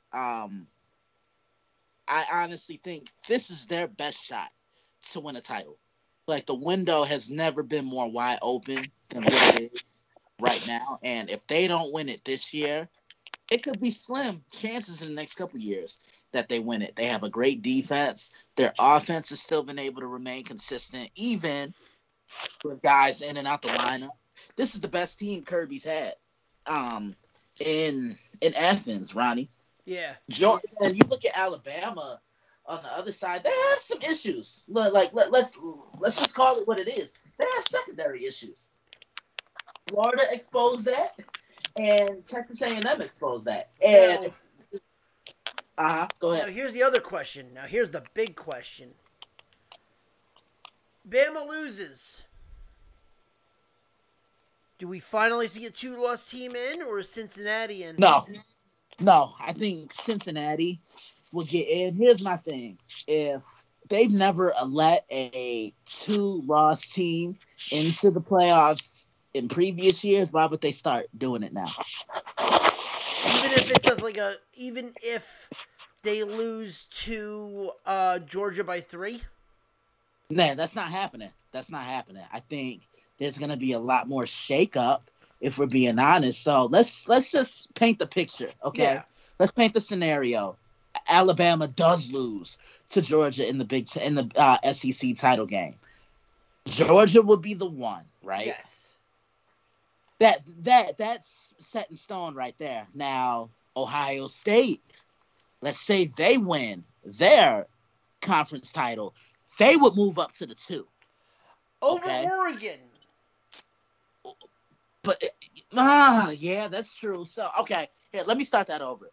Georgia, no, you know what? In all honesty, you can put Ohio State over Oregon because you're gonna have Ohio State play Oregon anyway. So really, seeding at that point doesn't mean shit. Right. So it would be Georgia 1. It's just what jerseys are they wearing at that point? Yeah, it would be Georgia 1, Ohio State 2, Oregon 3. Oregon 3, and then Cincinnati at number 4. That's what I think it would be if Alabama were to lose.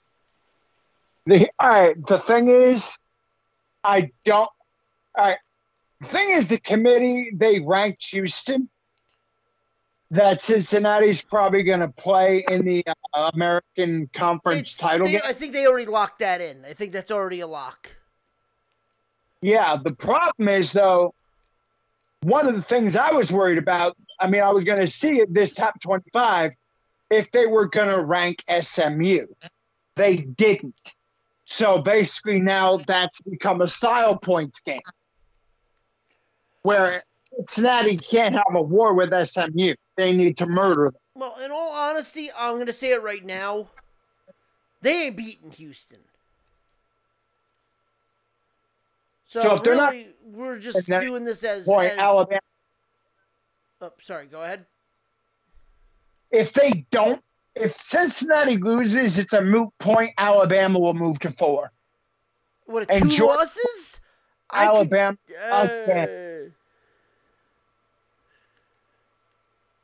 I don't know what 2 losses. There have been 2 lost teams before in the No, there playoffs. hasn't. No, there hasn't. There have. No, there hasn't. In the playoffs, there has never been a 2-loss team in the playoffs. Yeah, and if there hasn't been one in years past, there isn't going to be one starting now. I'm pretty sure there has been a 2-loss team in the college playoff. No, there has not. I'll put money on it. There is not. There's been 2-loss teams There's been 2-loss teams playing for national titles. Because LSU was a 2-loss team playing for a national title. Yeah, I'm gonna look it up. Alabama with touchdown losing. I have my phone right here. I'm gonna look it up. So, okay, finals. Yeah, look. So Clemson. This is the 2014, the first year of the college football playoff. Alabama was the 1 seed. They were 12-1. Oregon was the 2 seed. They were 12-1. Florida State was the 3 seed. They were 13-0. And Florida State was the 4 seed. They were 12-1. Right? 2015 year. Clemson was the 1 seed. 13-0. Alabama, the 2 seed. 12-1. Michigan State, the 3 seed, 12-1, and Oklahoma, the 4 seed, 11-1. Right. The 2016 playoffs, Alabama, the 1 seed, 13-0. Clemson, the 2 seed, 12-1. Ohio State, the 3 seed, 11-1. And I was so happy they lost that year because they put them in over Penn State. And Washington was the 4 seed at 12-1. 2017, Clemson, 1 seed, 12-1. Oklahoma, the 2 seed, 12-1. Georgia, the 3 seed, 12-1. Alabama, the 4 seed, 11-1. Okay. So, tell everybody what you don't know again. It's been right. There hasn't been a 2-loss team yet. Yeah, there's not gonna be, man. And in all honesty, you know what that means? It's Notre Dame. It's Notre Dame or Oklahoma State getting in. Notre Dame or Oklahoma State? Damn. Yeah, because if you think about it, Michigan State's going to lose to Ohio State at that point. So they ain't getting in. Goodbye. Ohio State's going to beat Michigan, which means they're out. If Notre Dame or if Oklahoma State beats Oklahoma, they're in. Or if Notre Dame runs the table, they're in. Yeah, Notre Dame probably will run the table. So they would be the 4 seed. Because we got lost Georgia Tech and Stanford. Oof. Those are so And then I'll just throw this out there. Get ready for this. Then I'll throw this out there. If Notre Dame and Oklahoma State loses, the Demon Deacons are back in. But they have to be Pitt. Yeah, they have to beat Pitt. That's going to be a fucking hell of a game. Yeah, so honestly, I'm kind of liking the parity between, with everything because there are 10 teams there's right really now. There are 10 teams right now that can make the playoffs. Realistically. Yeah, definitely. But here's the thing. They're always going to say the 4 best. Now, are you going to put a 1-loss Wake in over a 2-loss Alabama, who lost to Georgia? It depends. Absolutely. It depends. Absolutely. Yeah. No, absolutely. I will put Wake in because let's say Wake wins out and Wake wins their conference championship and Alabama lost in their conference championship and they have 2 losses. What's greater? A team with 1 loss who won their conference championship or a team with 2 losses that didn't win their conference title? Here's the thing then. Then that means you're literally punishing a conference for being greater than everybody else. But then you're also looking at the strength of schedule and... Okay, but the SEC is a completely different beast than the ACC. Yeah, the ACC is a sleepwalk schedule, basically. But you can't, but at the same time, then why do you have conferences? Because it's then near impossible to say you're going to have an amazing schedule with the SEC. Like, SEC right now has the best of the best. Even fucking Vandy can beat a team once in a blue moon. Maybe. I said once in a blue moon. I didn't say they were. Yeah. I said once in a blue moon. Vandy's on a first name basis with the Kansas just beat Texas. What? Kansas just beat Texas. A blind squirrel finds a nut once in a while. Maybe. I mean, well, Texas is going to be regulars at the loss claims department in the SEC Cup when they get in there anyway. So, yeah. You get my point. Oh, yeah. I'm saying there are 10 teams. Hell, no, because they have 2 losses. Right now, there are 10 teams. The top 10 have a chance to make the college football playoffs.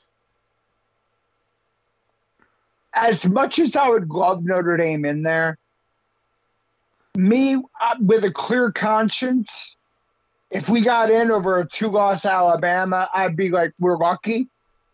Because I still would think a 2-loss Alabama would be one of the top 4 teams in the country. Fair enough. But, all right. We ready for our picks? Yeah. Yeah, definitely. All right. Oh, quick. Especially if Alabama plays Georgia and loses close. That's beautiful. All right. So we start off with Iowa State taking on Oklahoma. Oklahoma's gonna take this win to the game. You know what? I'm with John there. Boomer Sooner gets it back.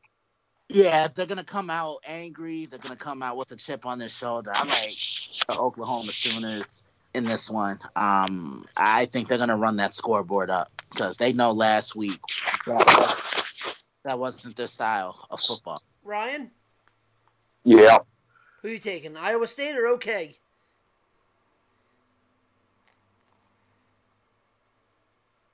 Fuck, Boomer Sooner. Yeah, okay, Boomer Sooner.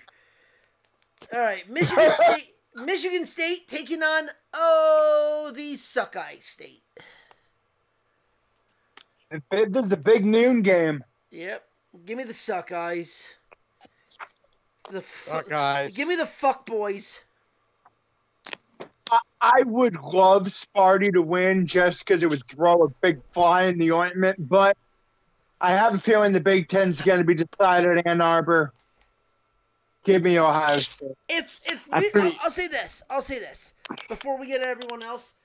If Sparty wins, you can just give the fucking Heisman Trophy to fucking Sparty. Yeah. Yeah. Because that's how they're going to win. The fucking running back's going to fucking take them to the promised land. Yeah, he's gonna have to be great Yeah. in this game on Saturday, because you look at Ohio State and what's been their biggest weakness as a defense this year. They can't stop the run. I remember that from their first game against Minnesota. Oregon exploited it a little bit more. Even Purdue had a couple of big carries on them in crunch time. I thought Kenneth Murray had that one Heisman moment against Michigan. What the hell is that noise? Ryan.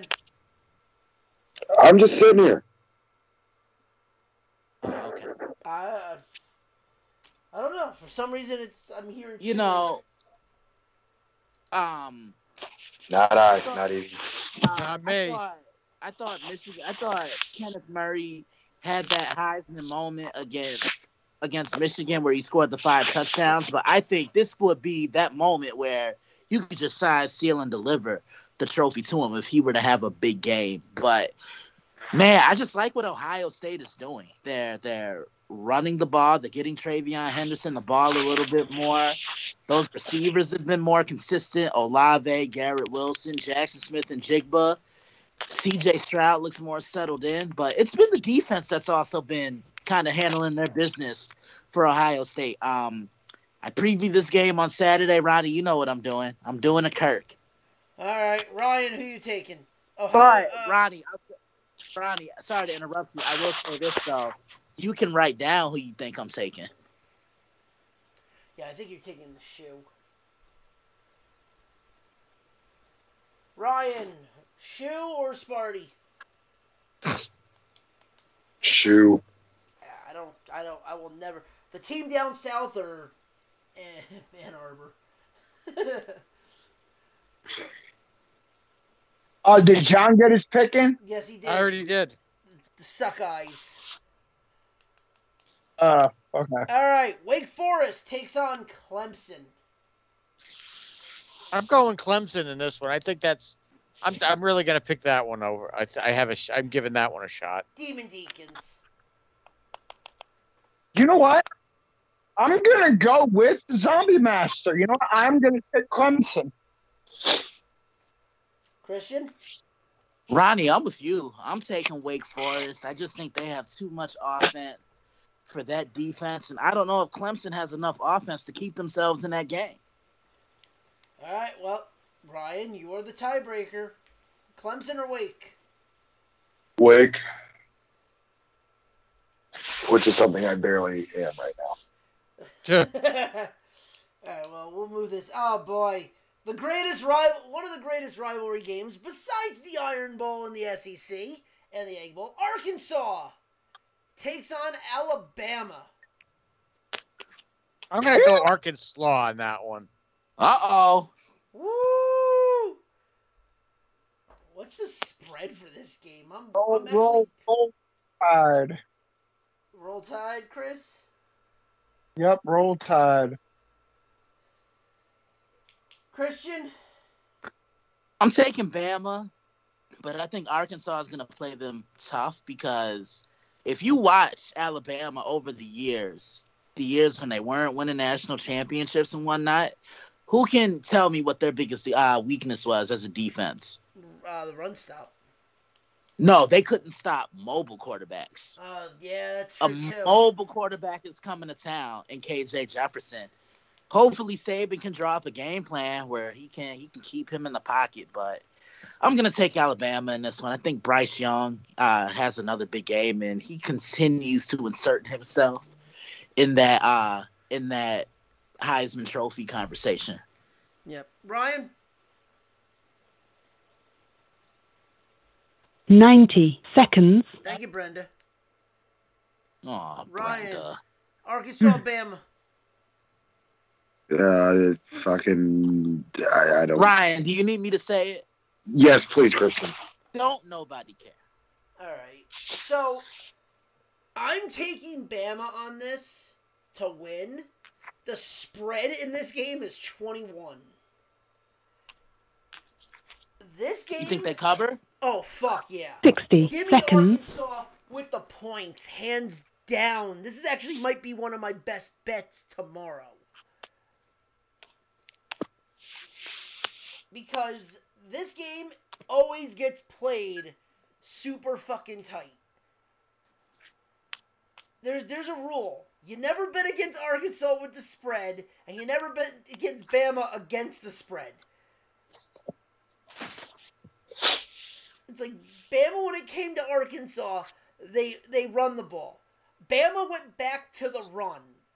As much as they like the pass, they went back to the run. Arkansas can stop the run. 21's is too high of a number. Also, the over-under is 58.5.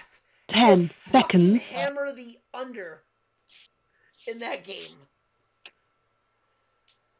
Well, Bama went back to the run because they were whooping the shit out of friggin' New Mexico State. Here's the thing. Arkansas, Alabama is a classical rivalry game. Arkansas always wakes up. The only thing that would scare me is this game is in Tuscaloosa. Yeah, I think honestly, Ronnie, you make a point. If this game were in Arkansas, I could make a case for a potential upset. I don't think Arkansas wins, but I don't think they lose by 3 touchdowns either. Yeah, I don't think they lose by 3 touchdowns either. I think they're going to stay in this game. Yeah. I mean, shit. 3 years ago when they won the national title, they took them to overtime. Yeah, I remember that. Yeah. So, I mean, this game could be closer than people think. But, all right, SMU Cincinnati. Who's this game? What game is this now? SMU versus Cincinnati. SMU. You know what? I'm with John. Hold on. Hold on. We haven't done this in a while. It deserves it. There it is.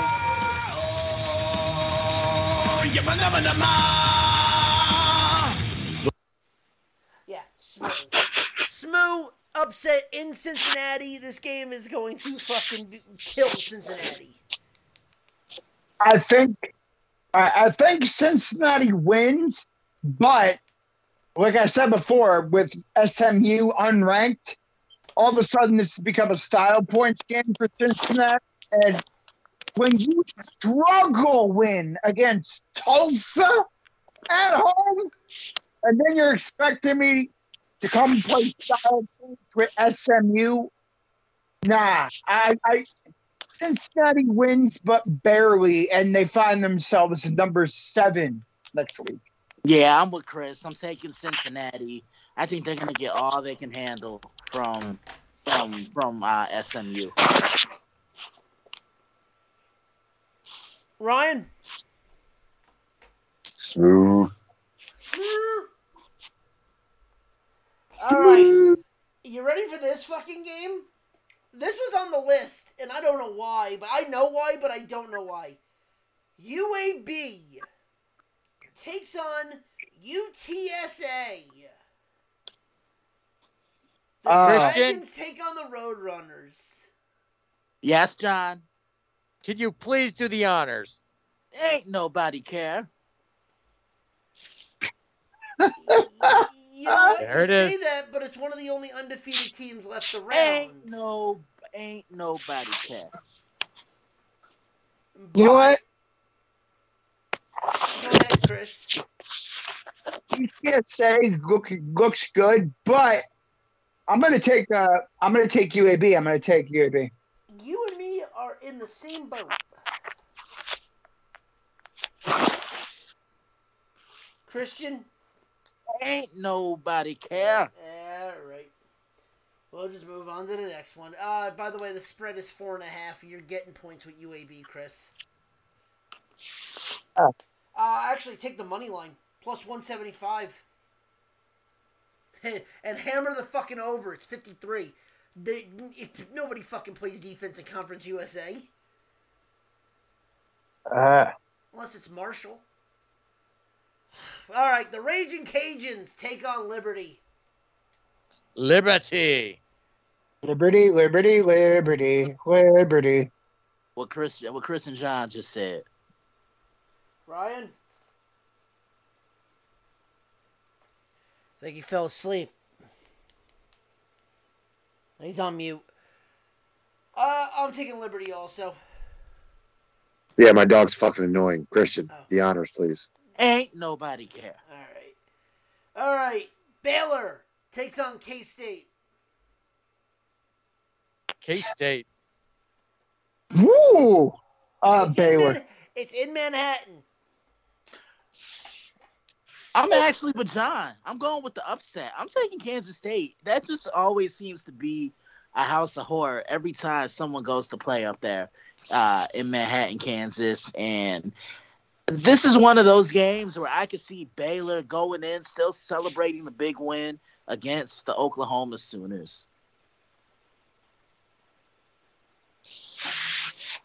I can see that. I think Baylor pulls it out. You're going to love this. The spread is K-State -1.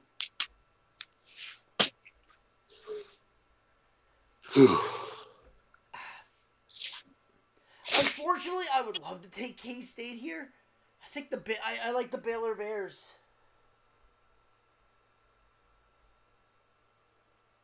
Rye, you got any opinion on that game? Yeah, let's go K. Okay. KK. All right. The official eliminator game for the Pac-12.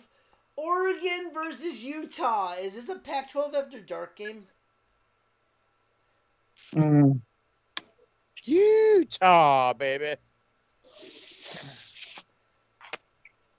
You're taking Utah, John. Utah. It's in Utah, too. No, it's not a Pac-12 After Dark. Quack, quack. Ducky, ducky. Chris, you ready for blasphemy on this? The Ducks are a 3-point dog. Okay. Quack, quack. Yeah, quack, motherfucking quack. Give me that and the points. Fuck. Give me the money line. Christian? What game is this? The Ducks versus the Utes. This is actually on ABC. This is a primetime game. Yeah, 7:30. Yep, I previewed this one on the site. Both these teams are similar in a lot more ways than people realize it because they can both score. Really looking forward to seeing Cameron Rising play, but I don't trust Utah's defense, and I don't know if Utah's offensive line has enough to contain Kayvon Thibodeau and Noah Sewell. I'm taking the Oregon Ducks. What am I missing here that the Utes are favorite by 3? Because the game's in Salt Lake City. Yeah, but that's not that means on a neutral site this game's a pick'em.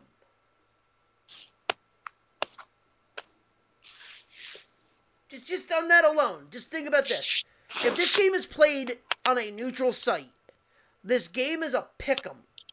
Do we really think Oregon and Utah are evenly matched? No, they're not. Then why is this game Utah -3? Home field. But again, I'm saying on a neutral site, then you're saying this game is a pick'em. That means these teams are evenly matched.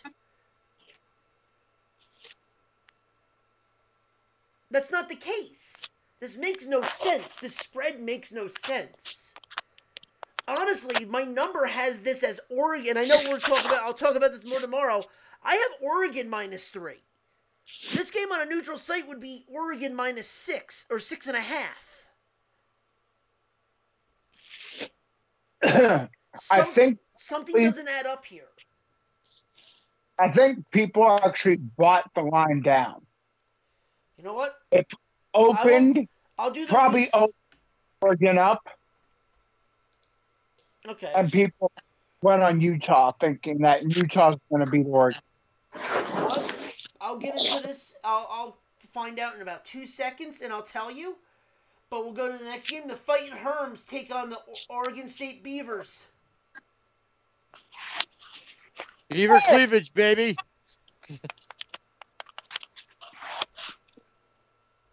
Chris, what did you say? We missed my game, man. No, we'll get to it. We don't do the list. We do the list first, then we get to our games. Okay. Oh, really? You think I fucking forgot our games? Hell no. This is a Pac-12 After Dark game, by the way. And I'm with John. Give me the Beavers.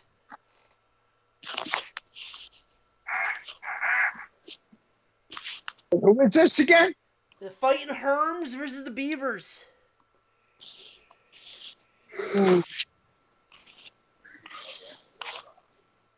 I'm taking Arizona State.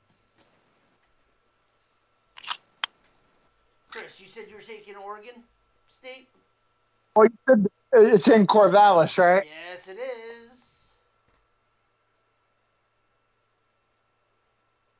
Yes, it is. It's in Corvallis, yeah.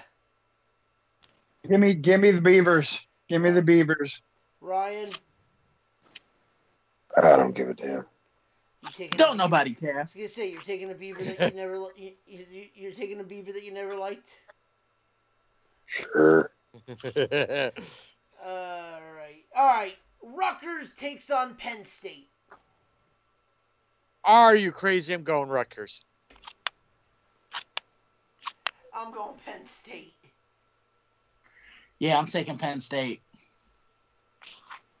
Not even Rich Franklin and the Franklin Fourth can fuck this one up. Give me Penn State. As in the words of John Cena. Are you sure about that? Yeah. Of course it's gonna happen now. So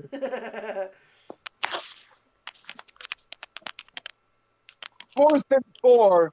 He'll have his quarterback throw a 2-yard pass. He'll get stuffed 1 yard before the freaking first down.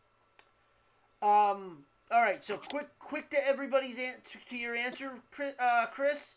This line opened at 3. This line has not. It looks like it's about to go. It got juiced to Utah at -130, so it looks like it's going to go to 3.5 Utah soon.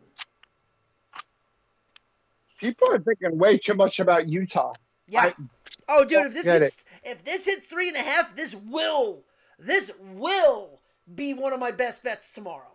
If this hits 3.5 by then. Oh yeah. Christian, you said you're taking Penn State. Chris, you're taking Penn State. Ryan, you taking Penn State or Rutgers? Sure. You didn't answer the question.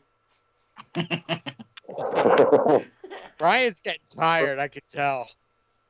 I'm fucking tired, yeah. I honestly don't care. Pick one, flip a fucking coin. All right. Ain't no. All right, Georgia Tech taking on Notre Dame. Notre Dame. Yeah, I'm taking Notre Dame. They just look more in sync now. The offense is really opening up, and Kyron Williams is getting his touches. Oh, fuck Georgia Tech. You're gonna get a 70 spot put on you, Notre Dame. I swear to God, Notre Dame better not play down to them. There's heavy money coming in on Notre Dame right now too. Yeah, there should be. Yeah. All right. We're going to the island, boys. Colorado State takes on the pigfuckers of Hawaii. Christian. Ain't nobody care. Thank you. You're very welcome, sir.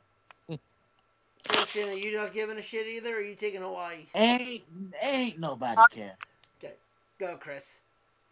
Ronnie, hit the music. All right, hold on.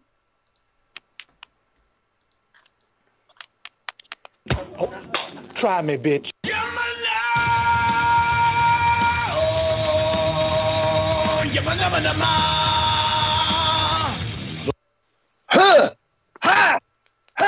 Hawaii. I was trying to do a haka, but I can't do it. No. Give me Hawaii. Ryan's too tired to give a shit. That's fine. Temple, and finally Temple takes on Tulsa. I'll take Tulsa. Why not? Yeah, Tulsa.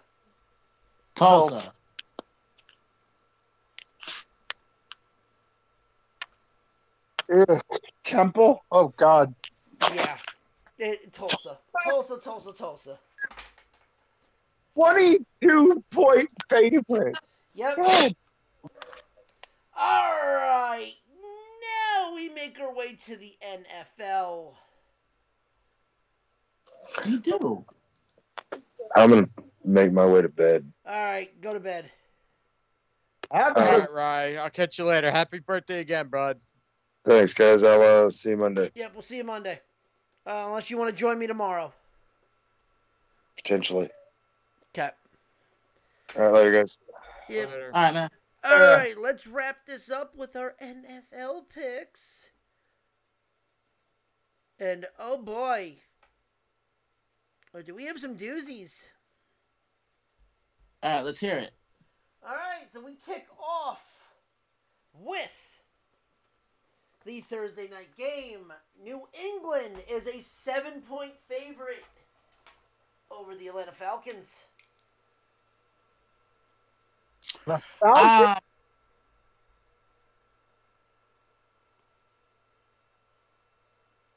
Yeah, Atlanta. Oh, okay. Yeah, the Hot Atlanta. Oh, Christian, I didn't hear what you said. What did you say? I like how New England's looking right now because if anything, this is 2001 New England Patriots if I ever saw it. Running the football, playing opportunistic defense, and letting the game come to the quarterback. They're not having him throw the ball X amount of times. They're not having him throw the ball down the field. They have everything going short and intermediate. They just need him to control things, and this is all Belichick. He's using an old school game plan, running the football, playing good, opportunistic defense at that, and then special teams. So he has each phase of the football game really meshing in. As he likes to say, they're just doing their jobs. I like New England in this one. I think they're going to keep rolling. Yeah, Chris? New England. I can't trust Atlanta. John? New England and who? Atlanta. Atlanta. Fuck New England. I think New England wins the game, but I think Atlanta covers. I think this game, 7 points scare me, but I think New England does win. All right, New Orleans takes on the Eagles. Eagles are a 1.5 point favorite. New Orleans. Fly, Eagles, fly, baby. Give me Philly. New Orleans doesn't look the same. I think. No, they don't. And I don't think there's Alvin Kamara in this game. Look, the Saints we knew this is going to be a different type of year for them. There's no Drew Brees, so you're really trying to figure out what your identity is. And this is a running team. This is a team that plays defense. I think Philly, they win this one. I just think Philly is they're the better offensive team of the two. Yeah. We win 2. This is called 2 in a row. This is called a winning streak. Yeah, right. It has happened before. Yes. Hey, all I gotta say is win this one and win one more. Win 3 more total. You go over your total, and I win. I'm happy. Just hope Dallas loses a couple. All right. We're going to win the East. Yeah. Miami Dolphins, 3-point favorite over the New York Jets with starting quarterback Joe fucking Flacco. I'm saying this, and Christian, I need you to do the honors for me in such a passionate way. Ain't nobody care. Thank you, sir. Nobody With the Jets now. No one gives a shit about Joe Flacco. No one gives a shit. The Jets are a joke. With that being said, I'm still taking the Jets to win the game. The Wings are mighty, and Flacco will prove The Wings are mighty. Give me the Jets over the Dolphins. Yeah, I'm with you guys. I'm taking the Jets. I think the Jets have a more consistent running attack. I trust their offensive weapons a little bit more than I trust Miami's, which is really saying something. Right now, this -3 is a Tua number. Okay. Tua right now has not been announced as the starter. They have not announced a starter yet. And I'll say this. I think Miami's been the biggest disappointment in the NFL this year. You win 10 games last year. You don't make the playoffs. And then this year, I think Brian Flores is going to unfortunately be let go. I'll say this. If Brissett is the quarterback, this is a pick 'em. I'm still taking the Jets. No, I am agreeing with that. I'm saying right now this -3 is a Tua number. If Brissett's the quarterback, this is a pick 'em.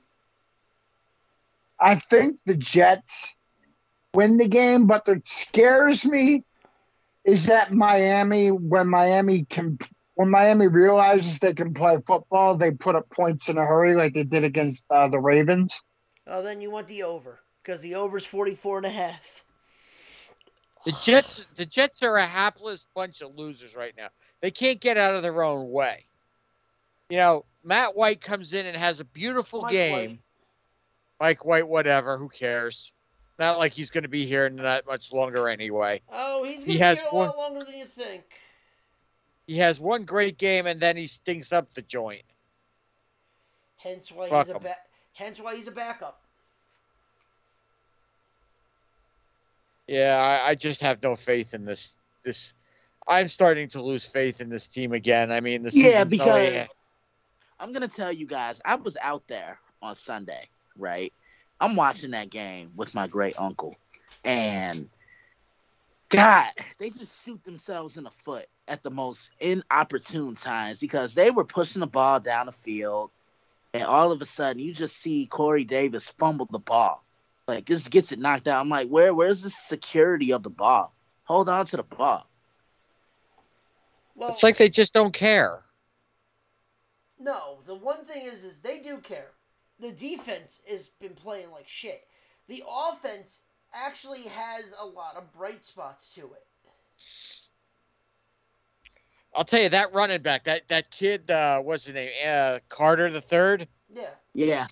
That kid, he's going to be, I think he could be the future of this franchise. This kid's got a lot of heart. He's got a lot of potential.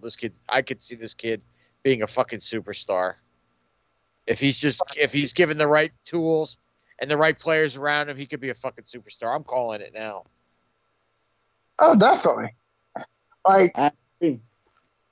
And we all know the Jets, they'll fucking trade him for a third-round draft pick for a quarterback again or something. No, they won't touch him.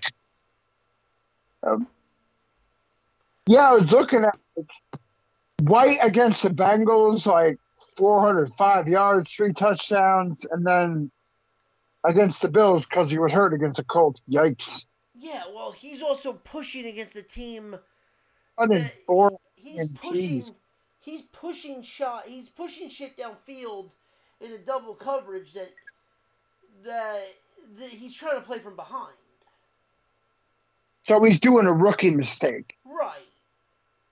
He's not taking what the defense gives him. He's just trying to take what he can get. Right. And he got played. Listen, he's also playing one of the best defenses in the league. I wasn't expecting much from him. I wasn't expecting that, but I wasn't expecting much from him either. I think that's why they're going with Flacco, because Flacco, he can get the ball to where they need to get it, but he can also protect it. I mean, I'm going to say this. It's one more week, and then Wilson's going to start against the Texans. Yeah. Does he have his interception arm ready to go? Oh God. Dude, I think this break is exactly what he needed. Yeah. Hey, I said something during the betting window, and all y'all were like, I see dead people in my career. Yeah, Sam Darnold. is fucking seeing ghosts still in fucking Carolina. Alright, I'll say this. I was fucking right about that motherfucker being a bust. It wasn't Adam Gase that fucked him over. He was an awful quarterback. And the Jets Who was? Darnold. And the Jets should have drafted Josh Allen. And I'm right about that, too. Okay, just because you got some shit right. What you want, the Medal of Freedom? Hey, it means I know my shit. You don't know shit. Shut up. Hey, that was a legendary rant on this fucking show. Another one, what is that? One of the Patriot Awards? Fucking Fox Nation, whatever. All right, so let's keep going. Baltimore Ravens 4.5-point favorite over the Chicago Bears. I'm going to Bears. I'm going to take the Bears. I'm in agreement. Yeah, Bears. Yeah, I'm going to go with the Bears as well. I'm with all of you. I'm taking the Bears as well because I don't trust Baltimore's secondary.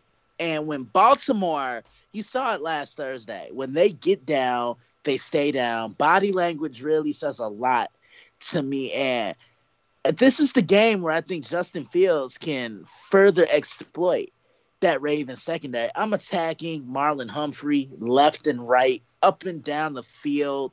I'm taking the Bears. I think the Bears are going to run the football, and the Bears are getting playmakers back on the defensive side. I think Khalil Mack comes back, and they're going to do all they can to keep Lamar Jackson in the pocket. I'm taking the Bears. Christian, maybe you know off the top of your head, what's the weather going to be like there Sunday?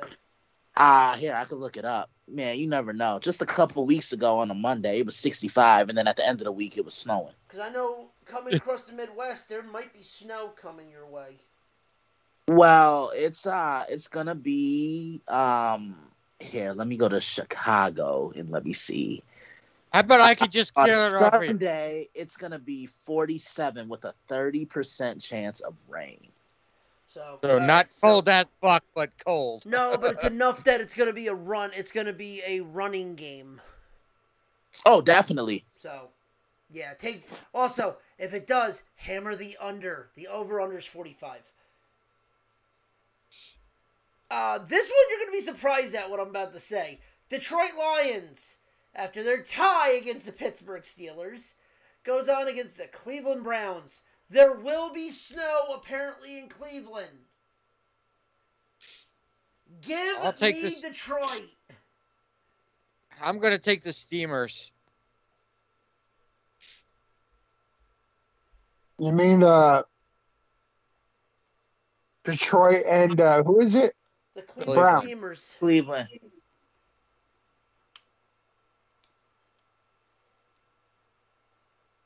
Man, I want to think Cleveland, but Cleveland's been playing shit lately. But they did win. I think they won. Didn't they?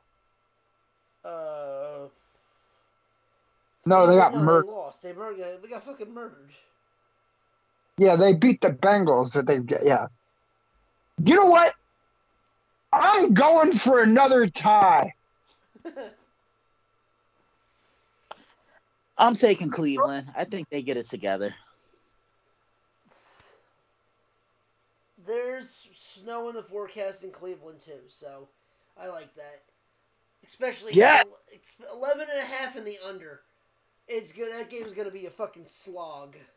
Yeah, and I think Cleveland's going to get Nick Chubb back as well. That's going to make a difference. Yeah. All right.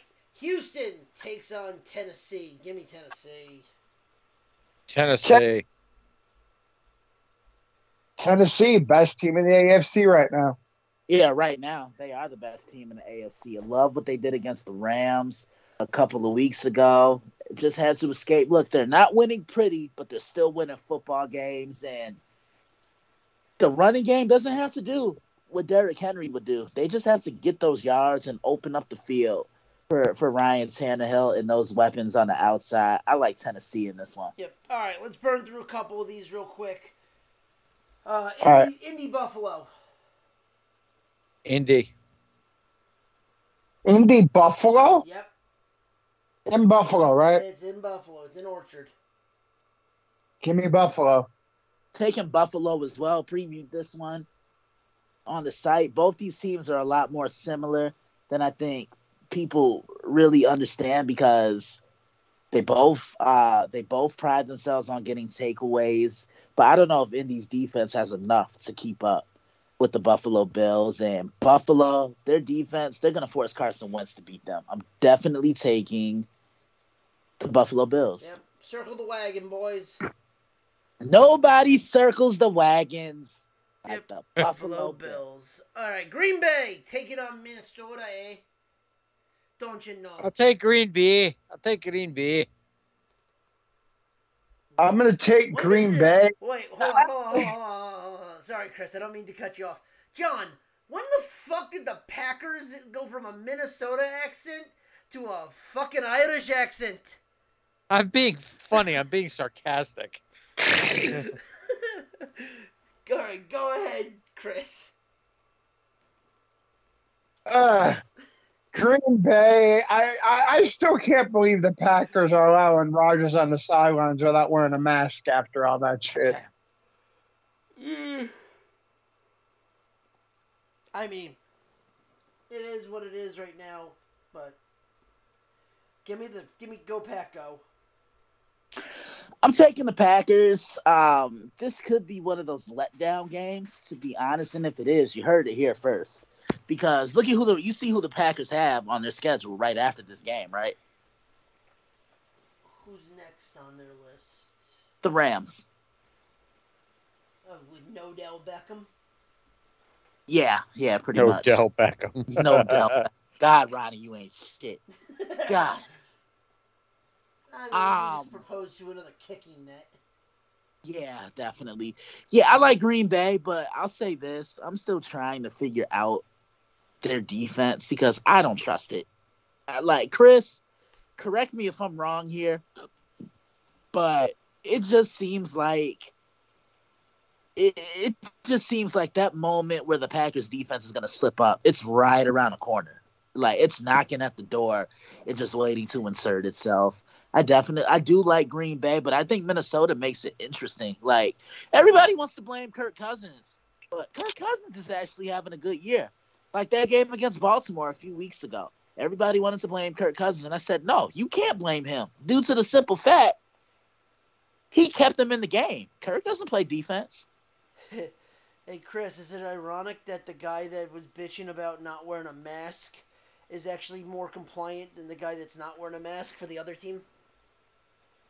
Yeah. Next! All right, the Washington football team takes on either Cam or P.J. Walker in the Carolina Panthers. Cam. Yeah, either way, whoever's starting this, I got Carolina. Cam. Whoa, Cam. I'm taking Carolina. He's back. Yeah, he's back. Yep. And give me Carolina over the football team. They're going to be hurting after losing Chase Young. Yeah, they are. Sweat. Oh, there's no Montez Sweat. He's on the IR. Wow. God damn. Cam. I gotta find my PJ. I gotta find my PJ Walker card. See how much that's worth now, because now that he's starting, it's actually might be worth some money. I got the XFL autographed PJ Walker. Yeah, it might be worth a couple of used condoms. Oh shit! I'm married. I don't use that shit. He's gonna put it on Ron Rivera, man. Better chance of seeing someone walking around with a mask on in New Jersey. Oh, God. San Francisco takes on Jacksonville. Come on, man. Yeah, I know. Frisco. Is it Trey Lance or Handoff? Who the? Oh, yeah. It's gonna. I mean, it's Hattery. It's handoff. I shall not pass and shall not lose. It's handoff the red. Yeah, give me Frisco. John. Frisco. They've definitely taken San Francisco. All right. Cincinnati takes on the Raiders. Cincinnati got embarrassed. Give me Cincy. Cincy. Cincinnati's been, give me Cincy. The Raiders haven't been looking that great. Yeah, I'm taking the Bengals as well. I think the Bengals have a more consistent rushing attack. I don't know if the Raiders, what I saw the Raiders do last Sunday was the worst they've looked all year long. They allowed Patrick Mahomes time. They played off those weapons too much, and they had no answer for Travis Kelce. Kansas City pretty much ran the same play 4 times to Travis Kelce, and they couldn't stop it. Kansas City, like 2019 Kansas City. Yeah, I'm definitely taking the Cincinnati Bengals. And thank you for that segue, because that leads into the next game. The Dallas Cowboys taking on the Kansas City Chiefs. Well, both teams got the swagger back last week. Dallas, they got back to the basics, running the football, Dak not throwing the ball too much, and that defense was actually really locked in. Ronnie, John, and Chris. In Kansas City, in the words of Sean Jay-Z Carter, they got their swagger back because they were able to get a running game going. Mahomes was able to take those shots down the field, because what have I been saying about Kansas City all year long? Teams have been forcing them to earn it underneath, right? Not going over the top, 15 and 20 yards down the field. The offensive line did a great job of protecting Mahomes. They're using the play action. Travis Kelce, he, to me, is the difference maker because he creates so many mismatches over the field. And Kansas City's defense is actually playing better, but they're going to have their hands full on Sunday because this is an offense that can balance things out. They can run it, they can pass it, they can use play action, and they have weapons on the perimeter. Amari Cooper, Cedric Wilson in the slot, CeeDee Lamb. That's a lot of firepower. I think this is going to be a shootout. It's the first meeting between Dak Prescott and Patrick Mahomes. But I really think Kansas City, they're starting to turn it up at the right time. I'm taking the Chiefs in a close game. Kansas City and Arrowhead. Agreed. John? Who do I got? Who is this again? Dallas or the Chiefs? Patty Mahomes. Patty Mahomes! Oh, boy, Mahomes. that was easy. All right. Arizona taking on Seattle. It will be Colt McCoy starting.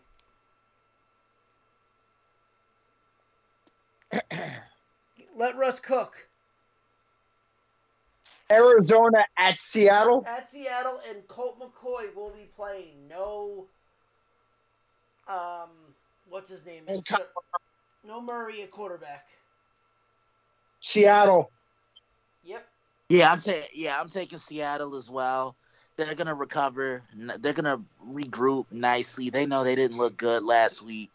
Russell was rusty, and he actually plays pretty well against the Arizona Cardinals. I'm definitely taking Seattle. They'll get that running game going because Seattle can't stop the run.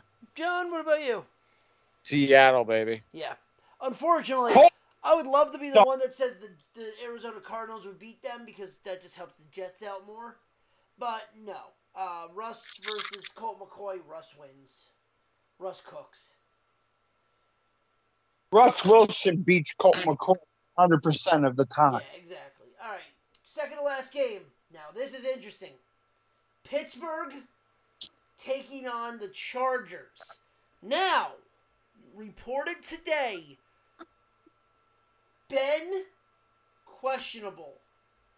They're saying that he might play, but right now they're setting up for Rudolph. Now, to flip that, Bosa, and I forget the other guy, out on COVID list.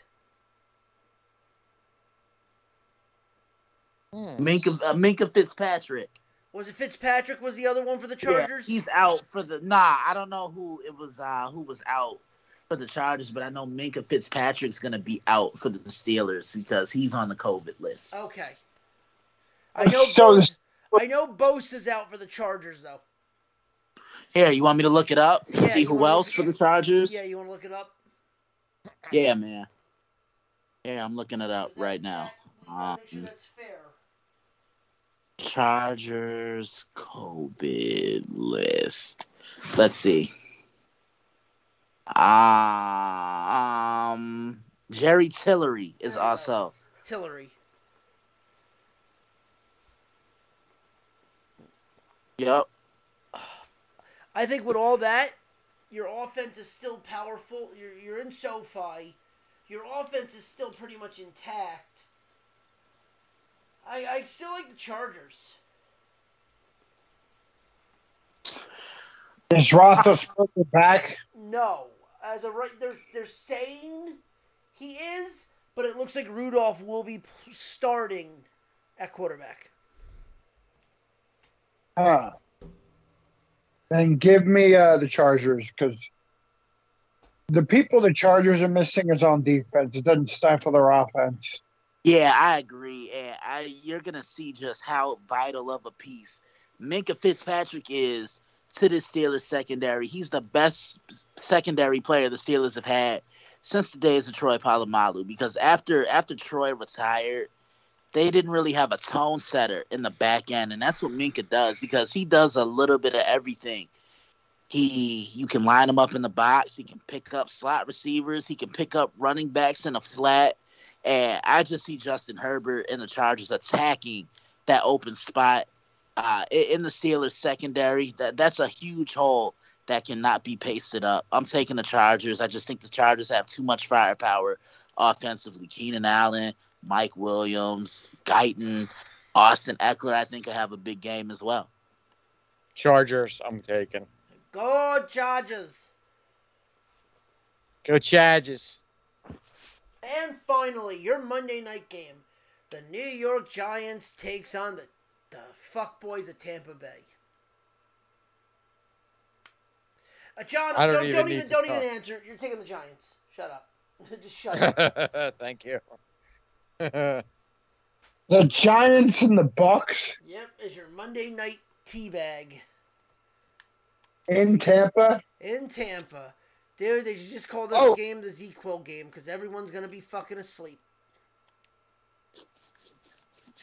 Dude, I think Grom may actually get better ratings this time. You know what? Give me Tampa. Tampa hasn't looked good the last two games. You saw how they looked in New Orleans. You saw how they looked in Maryland on Sunday. And what was the one thing that I was saying when Tampa was in their rhythm offensively? If you're going to play Tom Brady in man-to-man coverage across the board, have pass rushers that can get home. The Saints did it. The Washington football team did it. And that offensive line is kind of crumbling in front of Brady because he actually looks old in the pocket when you pressure him. You see what I'm saying? Like when he has time to throw, he's sharp and he doesn't miss a beat.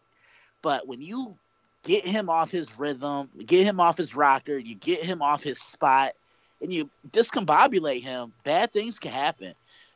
The Giants always seem to be a thorn in his side, but I don't know if the Giants have enough to keep up with Tampa. Tampa's lost 2 in a row. I can't see Brady losing 3 in a row.